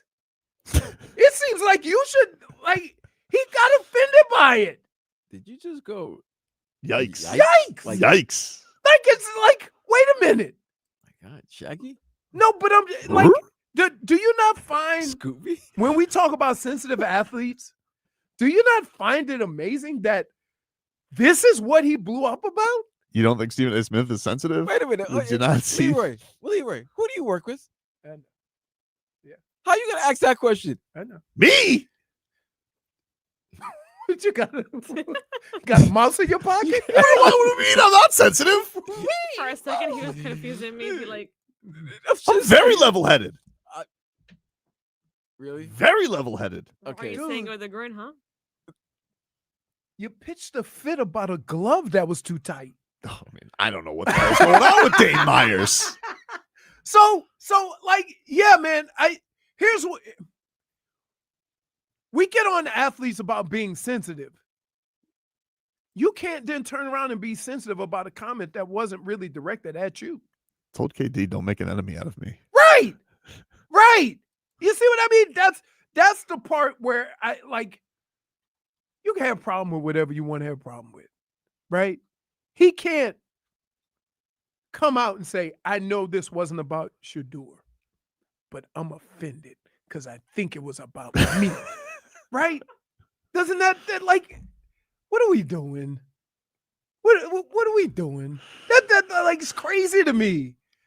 Well, Like if there's, think about this. In the world of security, there is no man in sports that is more secure at his job than Stephen A. They have already rewarded him and paid him for a job well done, and he continues to do a job well done. And his job is to be entertaining. Is that not accurate? yes. Okay. So if somebody then calls him an entertainer and then says, I have to get wins or losses, that makes me more of a competitor, why are you so offended? Ratings are about how well you do your job and your knowledge. Ratings are about entertainment. Why is he offended by that? Stunton Steve says, Tobin is easily the least level-headed person I've ever worked with. Yes, we know. I don't. Are you not amazed? I don't think that's fair. Take a break. Final hour coming on up. We're back after this.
All right, welcome back, everybody. Tobin and Leroy here with you on 104.3 WQAM.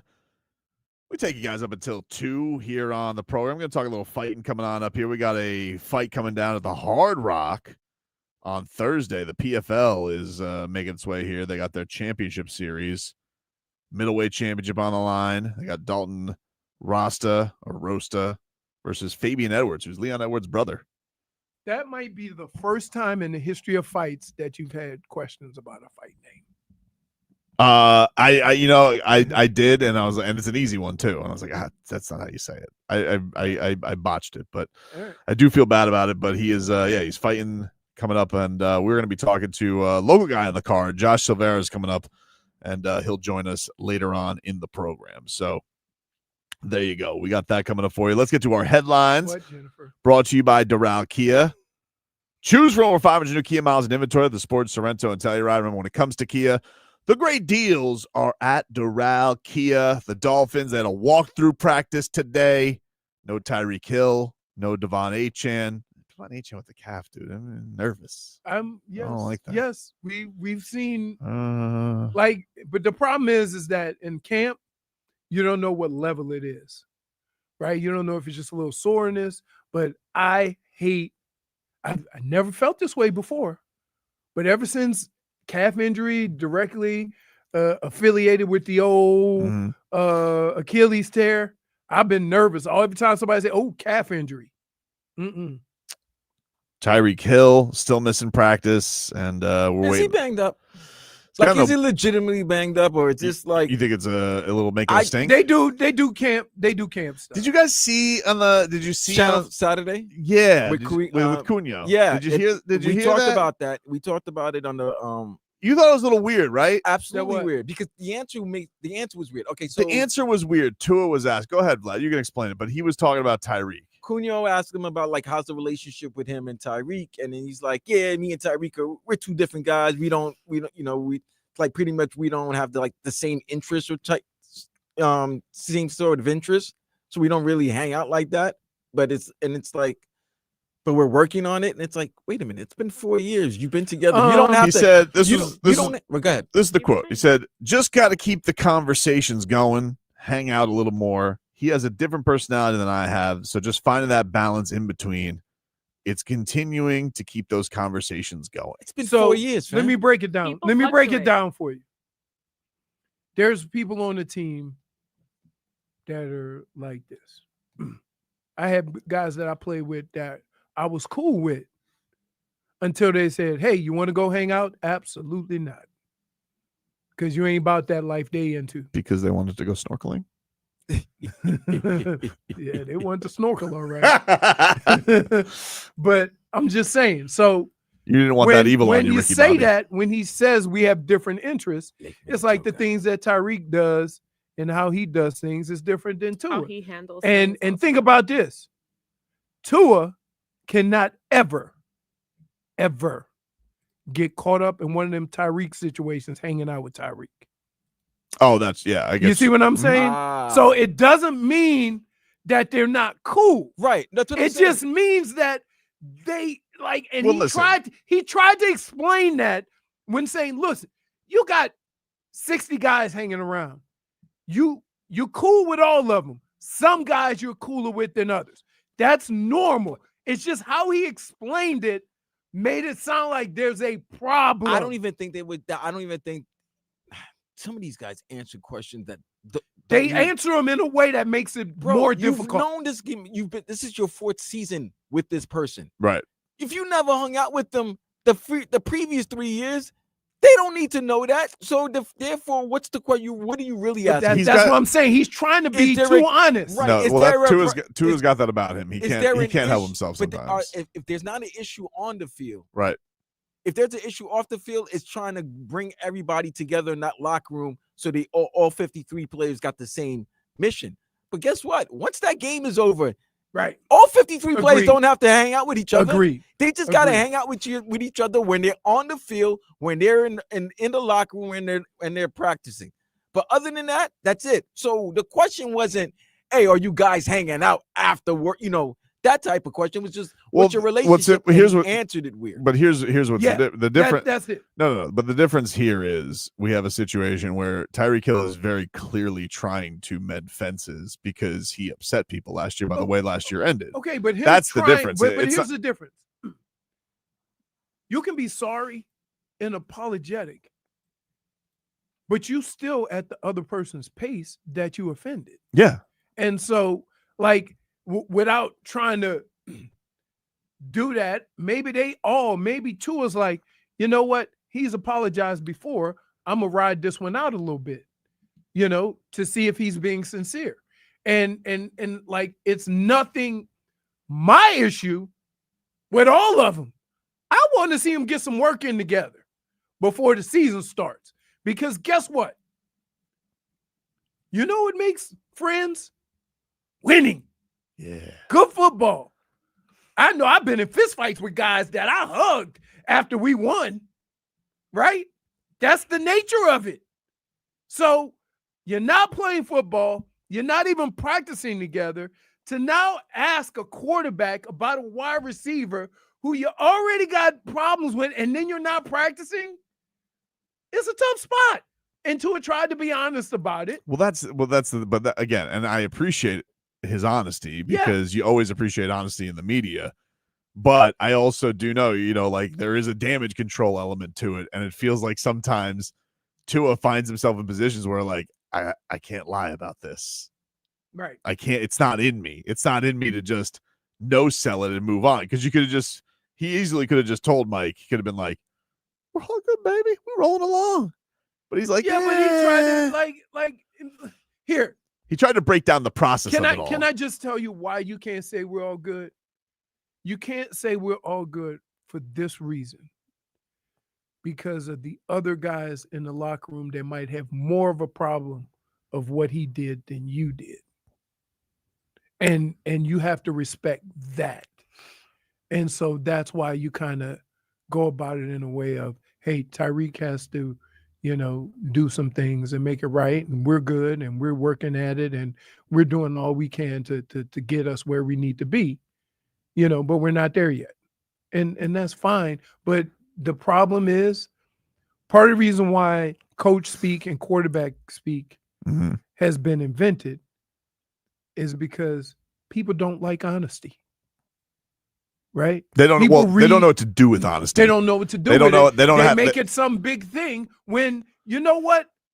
Just imagine you being in a situation like that and somebody trying to make good with you. And you say, yeah, we're working on it, but we ain't there yet. That's no big deal. That's life. We're making a bigger deal about it than it is. It don't mean they can't play together. It's not a big deal now. And I've said this with the whole Tyreek Hill thing. Nothing is a big deal right now. It's a big deal, like you said, winning heals all. It's a big deal if they don't win because then it becomes more of a thing. That's why it's a big deal. It's because it's in a very fragile state. Let me tell you what I do. And this is how you feed into it, right? Anytime we played a team with a disgruntled wide receiver, because they are the first ones to get in their feelings, right? If they don't get the ball, because the media will run to them right after the game, win or lose. If you only got 2 catches and you're supposed to be the stud receiver, the number one, right? If I'm on another team, you know what the first thing I do is? Let's take Tyreek out no matter what and see what his frustration level is, because we can make this thing implode from the inside out. And then we won't even have to guard him. And that's what you do. So we'll see how this works out. Not when things are going great. Not when he's catching, 8 passes for 130. When he's catching 1 pass for 10. I'm going to tell you right now, that duo, they better burn those hammies of Xavier Howard. Because if Xavier Howard, if he shuts your ass down or he gets a pick, I'm going to be furious. I am going to be furious if that happens. Is week 1 a must-win game? It's a don't lose. Oh, it's a don't lose. It's a don't lose. I'm glad you asked, though. What? I just did that to bother you. Yeah, he just did that. I just did that to bother you. He did that to mess with me. I am glad you asked, though, Vlad. But no, it's not a must win, but it is a don't lose. Have you done the schedule yet with the? You want me to group them together? I will have to put that together this week. Do that for me Thursday when I'm back. You got it, buddy. All right. I will categorize every game for you if you want me to do that. I want you to do that. I will do that. And by the way, ladies and gentlemen, want to throat punch somebody. he does. We should say I'm good. I'm good. Mike Cunha is being I'm accused good. of Cap for Life of stirring it up. Yeah, he's stirring up. He didn't stir it up. He's an instigator. How is Mike Cunha an instigator? Is there anybody who's less of an instigator than Mike Cunha? Is a very pleasant man. I just think that, like, when you hear guys talk every day, you tend to read into what they say a little bit more than you would if, like, I don't think that's a big deal. That's relationships. Like, dude, we work in a building that sometimes has 30 people in it. I want to. We don't get along with everybody. You think? We got to work together. You think Stephen Ross is going to be in the booth this weekend? Usually does. He doesn't do any media anymore, but he does usually do that one little sit in for like. Or they send a sit in the representative. They preseason. might send a. You better not send me Garfinkel. Why not? Nah, you send me Stephen Ross or nobody. You know who they're gonna send. He usually does. Like he does like one little I know sit they're in. not gonna send. Who, 13? Chris Greer. Oh, no way. They probably have Dan talk. No way, dude. No, I think Stephen Ross gonna pop into that booth. You got to talk to Bo Camper and Steve Goldstein. I tell you what, not for nothing, right? That if they don't win, it won't be for lack of trying, right? That guy's thrown more money into this organization, the stadium, the area, the team, than a lot of owners would, right? But I don't know. I don't know if he comes. I don't know if he talks. I think they send somebody. We'll see. It'll be interesting. We'll take a break. More to come here on the show. Back after this.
All right, welcome back, everybody.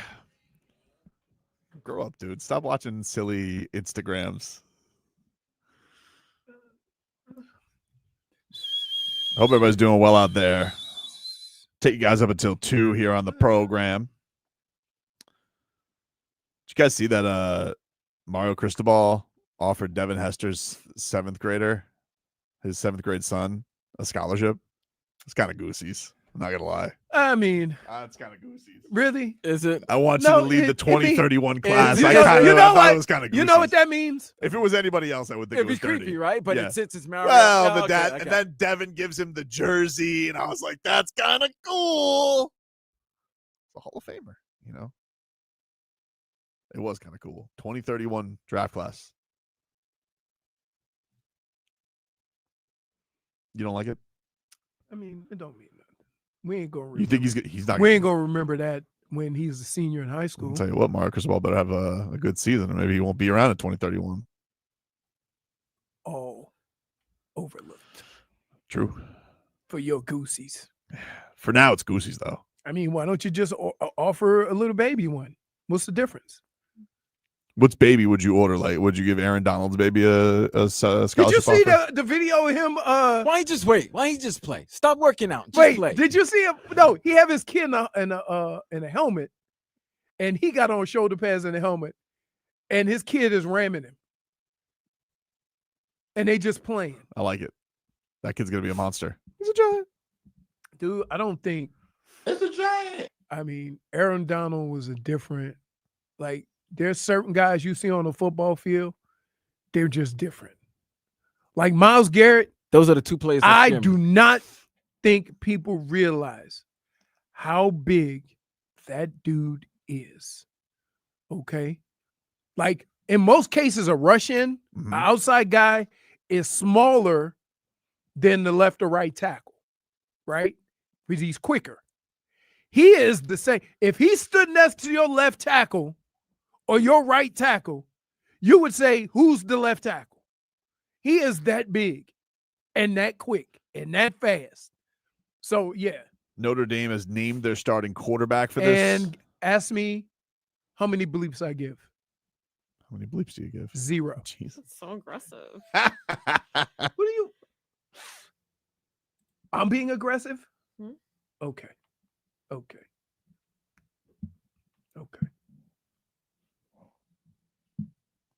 You good? CJ Carr is the starter for the Notre Dame Fighting Irish against the Canes. Who?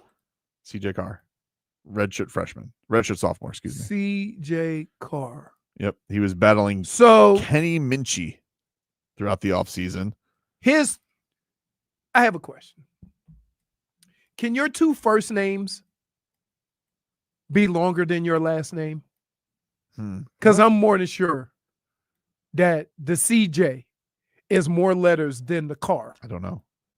He's a former 4-star recruit, 6'3", from Michigan, grandson of Michigan coach Lloyd Carr. Oh, really? Oh, now everything changes. Now everything Yeah, changed. look at already. that. But I'm going to say this. The family. Don't change.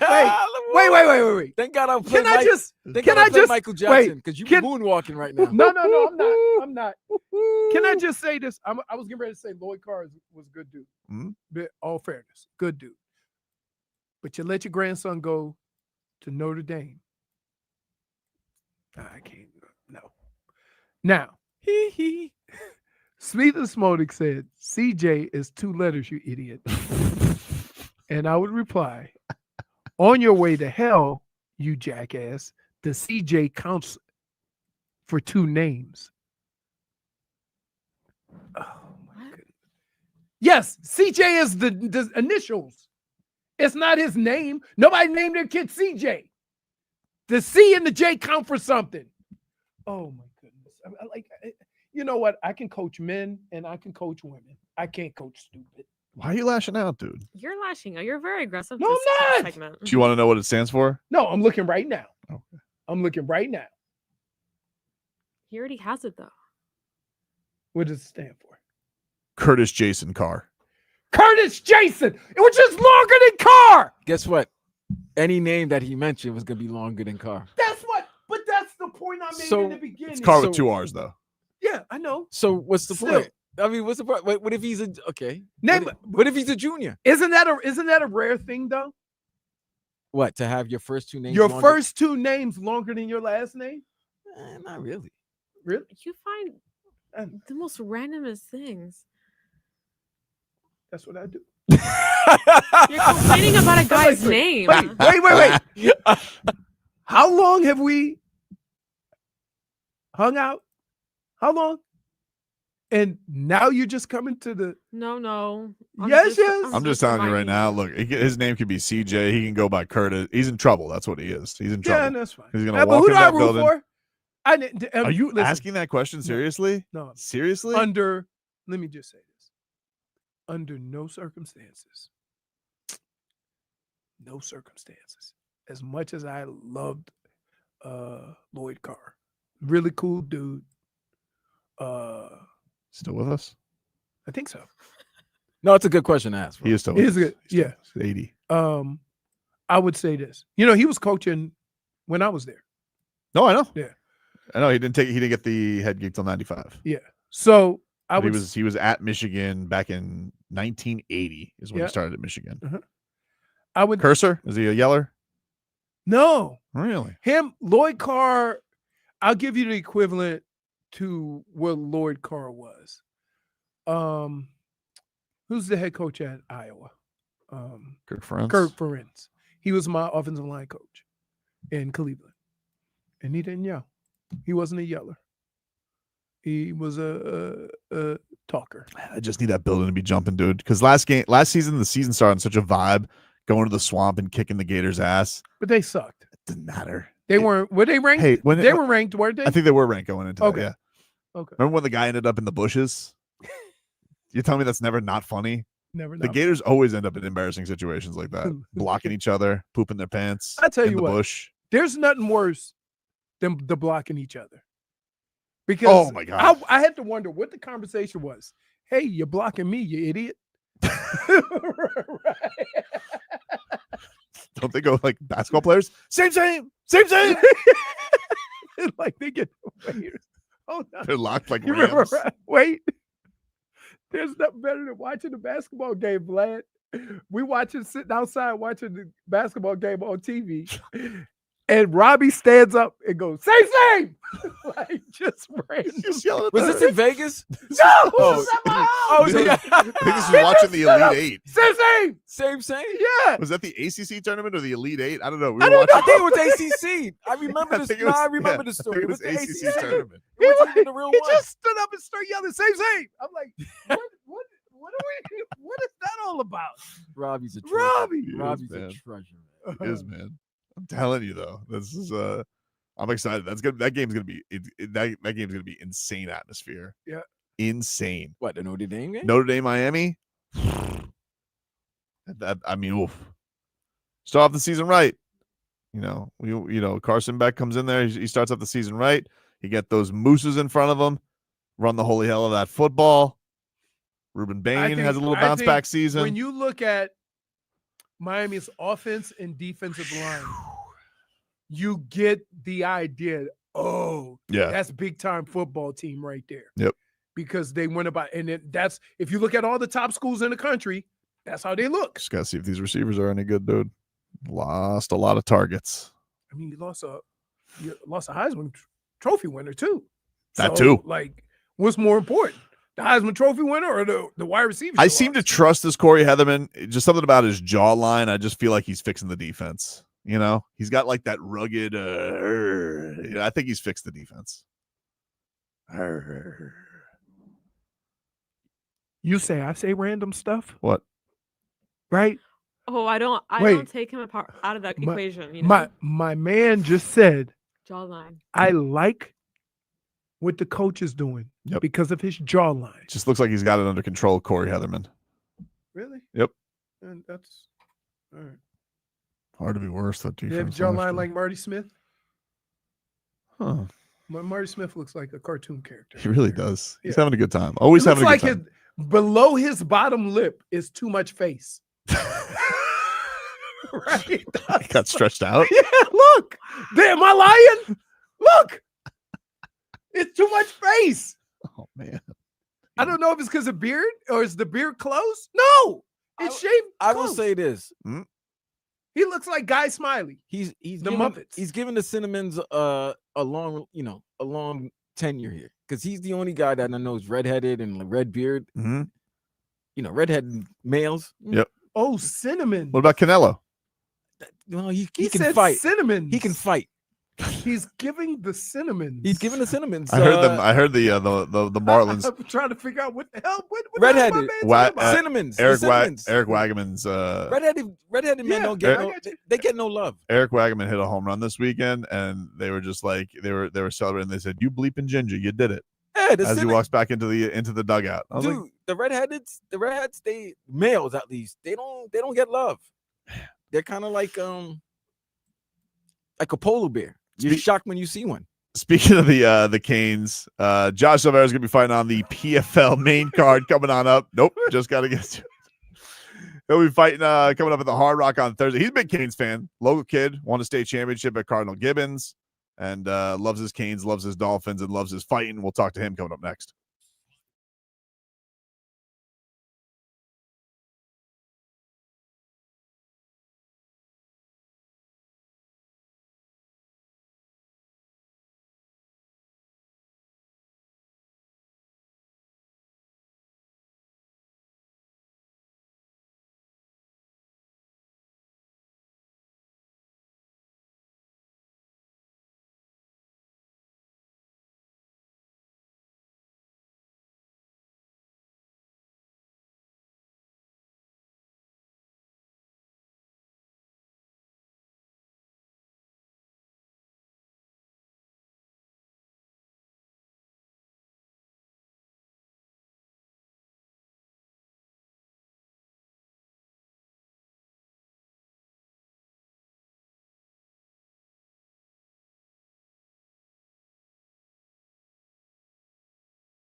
But It's a big fight week down here in South Florida. One of our own, Josh Silveira, is joining us here on the program. You guys can catch him on PFL this week. It's going to be airing on ESPN and ESPN Plus, but you guys could also get down to the Hard Rock if you guys could still get some tickets to get over there. Watch one of our own. Josh, thanks for the time, man. Really appreciate it.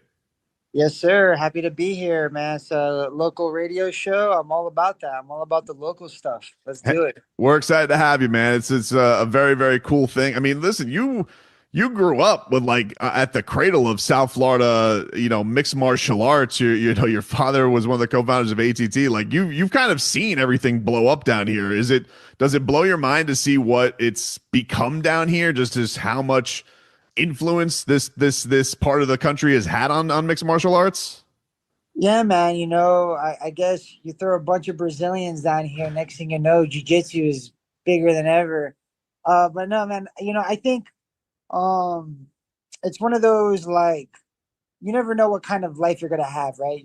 You're born into the world, and kind of like decisions are made for you. And for me, I was born into like jiu-jitsu. I was born from Brazilian parents, so I was fortunate enough, and maybe I could say unfortunate at times when I got beat up, but I was fortunate enough to be part of this type of lifestyle. I was born in '92, and it's been my life ever since I grown up. And now it's one of the biggest, if not the biggest, fastest growing sport in the world. So it feels cool, man. I don't like thinking about it, but I guess I'm a pioneer now. I could consider myself a veteran. Nowadays there's a bunch of quote unquote Josh Silveiras being born now on a daily basis, since MMA has blown up, let alone jiu-jitsu. It's crazy, man. I mean, like, just for these, I became a jiu-jitsu dad a couple years ago, but my son just started doing tournaments this year at 8-9 years old. And you see how many people just love going to these tournaments just on a Saturday morning, and they're doing it all day long. And it's just a cool revolution to kind of see just how the sport has exploded. Yeah, man. It's one of those things where, like, you notice it, like, if the parents didn't have a chance to do jujitsu, or maybe they got too much old, they got old, or some sort of nature like that, they find the enjoyment with their kids, man. They're gonna put their kids in some self-defense, and it's a lot of discipline. And on top of that, you're learning how to protect yourself, rather than the typical football, basketball, baseball. You could still do all that stuff, man, and add jiu-jitsu in there. That's how I grew up thinking everybody knew jiu-jitsu. When I was a kid, I thought everybody knew how to armbar, everybody knew how to rear naked, and then I would like go wrestle with my friends, and then I was like, oh, you're oh wow, this is completely, you're lost. You just gave me your back, you gave me your arm, you're like, oh, you don't know anything. And then that's when I realized the world doesn't understand jiu-jitsu yet, But nowadays, you look at somebody with cauliflower, you're already making like a decision whether you should mess with that person or not, Back in the days, you run into a bad situation and you wouldn't even know.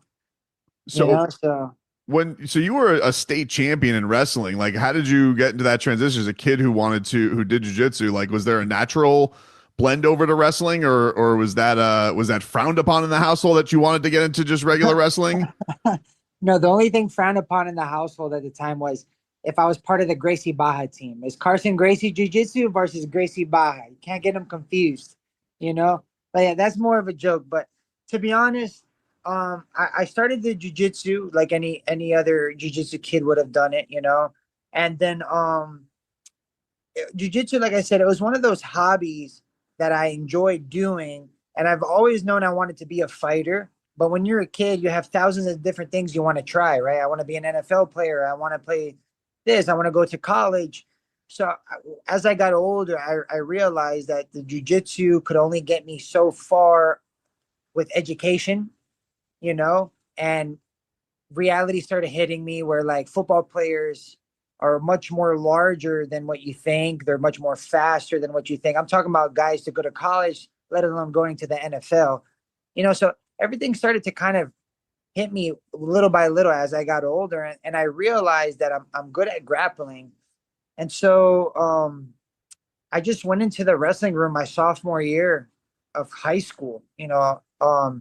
There's kids who wrestle since they were 4 or 5. I was doing jiu-jitsu and judo.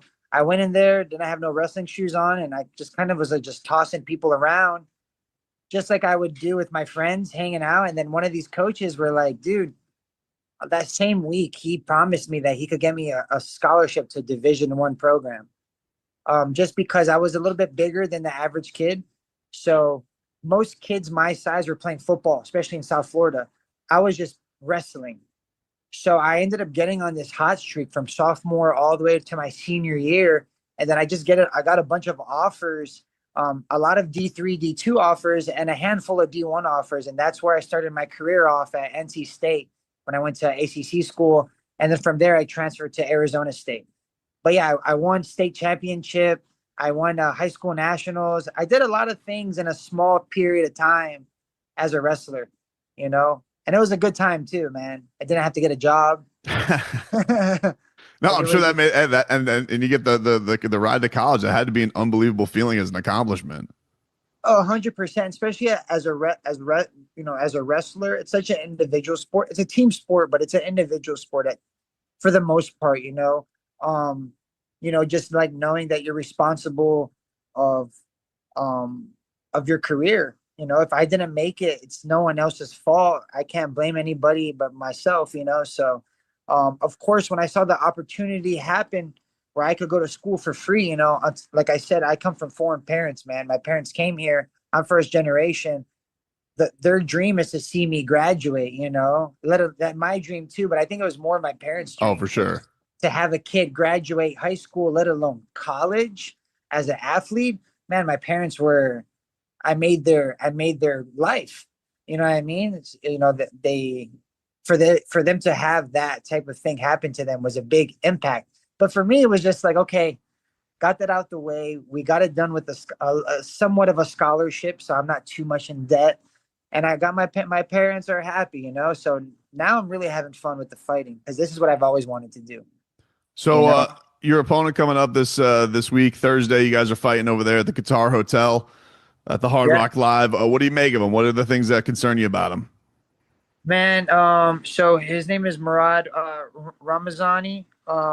He's from Dagestan, Russia. So, just like we were talking about the MMA culture, the Dagestan Russians, they've established their type of how they fight because of the Habib Nurmagomedov and all those things, So you could kind of see the type of person I'll be dealing with, more of a wrestling based guy, probably strong, strong dude from Dagestan. They're all strong and well trained. But I'm a grappler myself, so I think the grappling cancels out, and we're gonna have to stand up a little bit and punch each other in the face, which I'm totally cool about. Grappling's tiring. I'm ready to do it, but it's tiring. The other stuff's so much more enjoyable. So, sprawl and brawl. That's what we're looking to do. Sprawl and brawl. We haven't used that term in a while, so let's bring it back. A lot of people were talking about this with the UFC this past week with Hamzat's title win, and I mean, I felt bad for DDP because it just felt like he felt so helpless in a fight like that. What do you make as a guy who's a great wrestler, but you have some really thrilling finishes too with striking? Like, do you get the criticism of, hey, do more there, or is it like, hey, if you have a guy so helpless and he can't do anything against it, tough. I'm gonna win the fight how I win the fight. What do you make of that kind of reaction to the win? Yeah, man. MMA is a very, very, there's so many possibilities that could happen, and I think we've seen so much spectacular moments. That's what we want to see every time, But we got to understand, these are human beings going in there. They get hit and it hurts. It's their body on the line. It's their career on the line. So my hat goes off to Hamza for a fighter like me. I watched the whole fight and I said, man, DDP, he got you. He got you. We see that in all sorts of sports. We see it in basketball.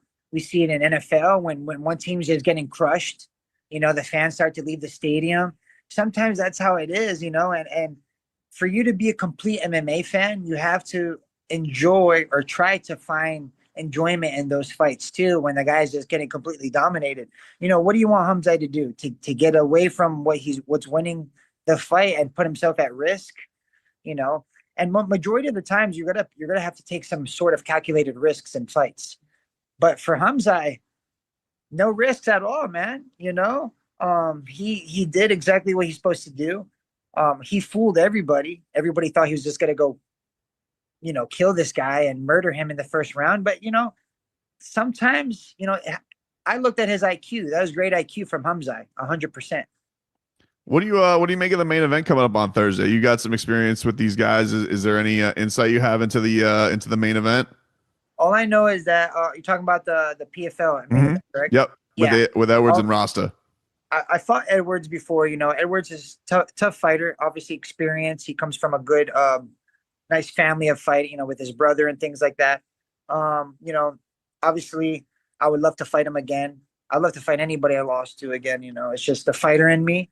But there's a lot of politics involved with that. So, you know, I have no sort of negative feeling towards, you know, may the best man win. Obviously, Dalton's my teammate and I'm cheering him on, but there's only so much I could do. All I know is that they don't like each other. You know, they don't like each other at all. And I'm the alternate as well. So I'm getting ready for the Russian, but in case something happens between the finalists, I could get plugged in there, which I am totally ready to go. I'll be making championship weight on Wednesday, just in case. But I think it's going to be a good banger, man. I think you got two solid dudes. They both earned their spot there. And regardless of who wins, and like I said, I'm cheering on Dalton, but regardless of who wins, I'll stand and applaud for either one of them and let them share their moment on stage, you know. So may the best man win. That's always such a cool thing. Even going to regional fights down here, just how much any of the local gyms, just the way you guys show up for each other for moments, from the big ones to the small ones, seems like, you know, you guys really all just seem very invested with each other. Yeah, man, because they're all big for us. They're all big moments for us. You know, it's so funny. MMA is so unforgiving. You know, when you win, you remember it and everybody remembers it, but eventually everybody forgets it, but you still remember it. And the same thing happens when you lose, you know, and sometimes it works well, you know, especially, you know, PFL's on Thursday, we got fights on Friday, Saturday. By the time you hit Saturday, people forgot about whether you win or lost. But that's why it's such one of those, it means a lot to us. That's why we support each other and stuff, because at the end of the day, it's all gone. And it would suck to get a regular job after fighting, but sometimes that's the case for most of us. Is this your first fight as a dad? This would be my second fight as a dad. Second fight as a dad. Does it feel different at all? Like, is that true what they say?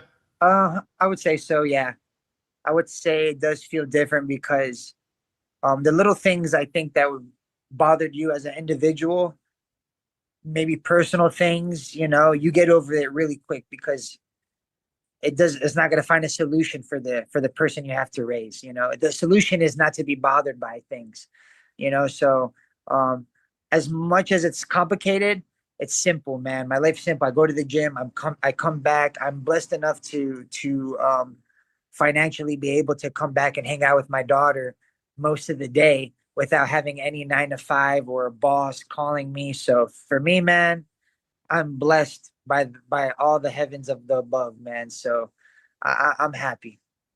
Josh, if I go check him out this week, he's going to be fighting at PFL. You guys can check him out. It's going to be live at the Hard Rock Hotel and Casino, and you guys can watch it on ESPN. Are you as a South Florida guy, Josh? You got South Florida teams that you root for? Are there any sports besides fighting, or just a fighting guy? No, man, I'm a Miami guy all the way, and then I graduated from Arizona State, so I do have some complications being a Sun Devil and a Cane. But if they're not playing each other, I'm rooting each one of them on. I'm a Dolphins fan. I've been a Dolphins fan for the longest time, and I'm still waiting for a moment. You know, we're gonna end up being like the Cub fans. You know, I'm gonna be like 98 years old. Feels like that. You know, if an angel told me that the Dolphins win a Super Bowl in X amount of years, I would literally try to get my health better so I could survive longer, so I could witness it. But yeah, man, and Miami Heat, they've done a good chunk of South Florida of achievements. You know, you got the Panthers too. Did you get into the Panthers at all? Did you enjoy that? I enjoyed it, man. I enjoyed it. People don't know how big that was for us, but it was huge for a Florida team to win something like that, let alone back to back, three, right? Or two. They've been to 3, but they've won 2. Won two, but still, man, you know. But yeah, I'm a South Florida everything, man. Everything, all day. I love it. I love it. I love it all. We're looking forward to it, man. We'll watch you coming up on Thursday and appreciate the time, Josh. Yes, sir. Thank you, man. Have a good one.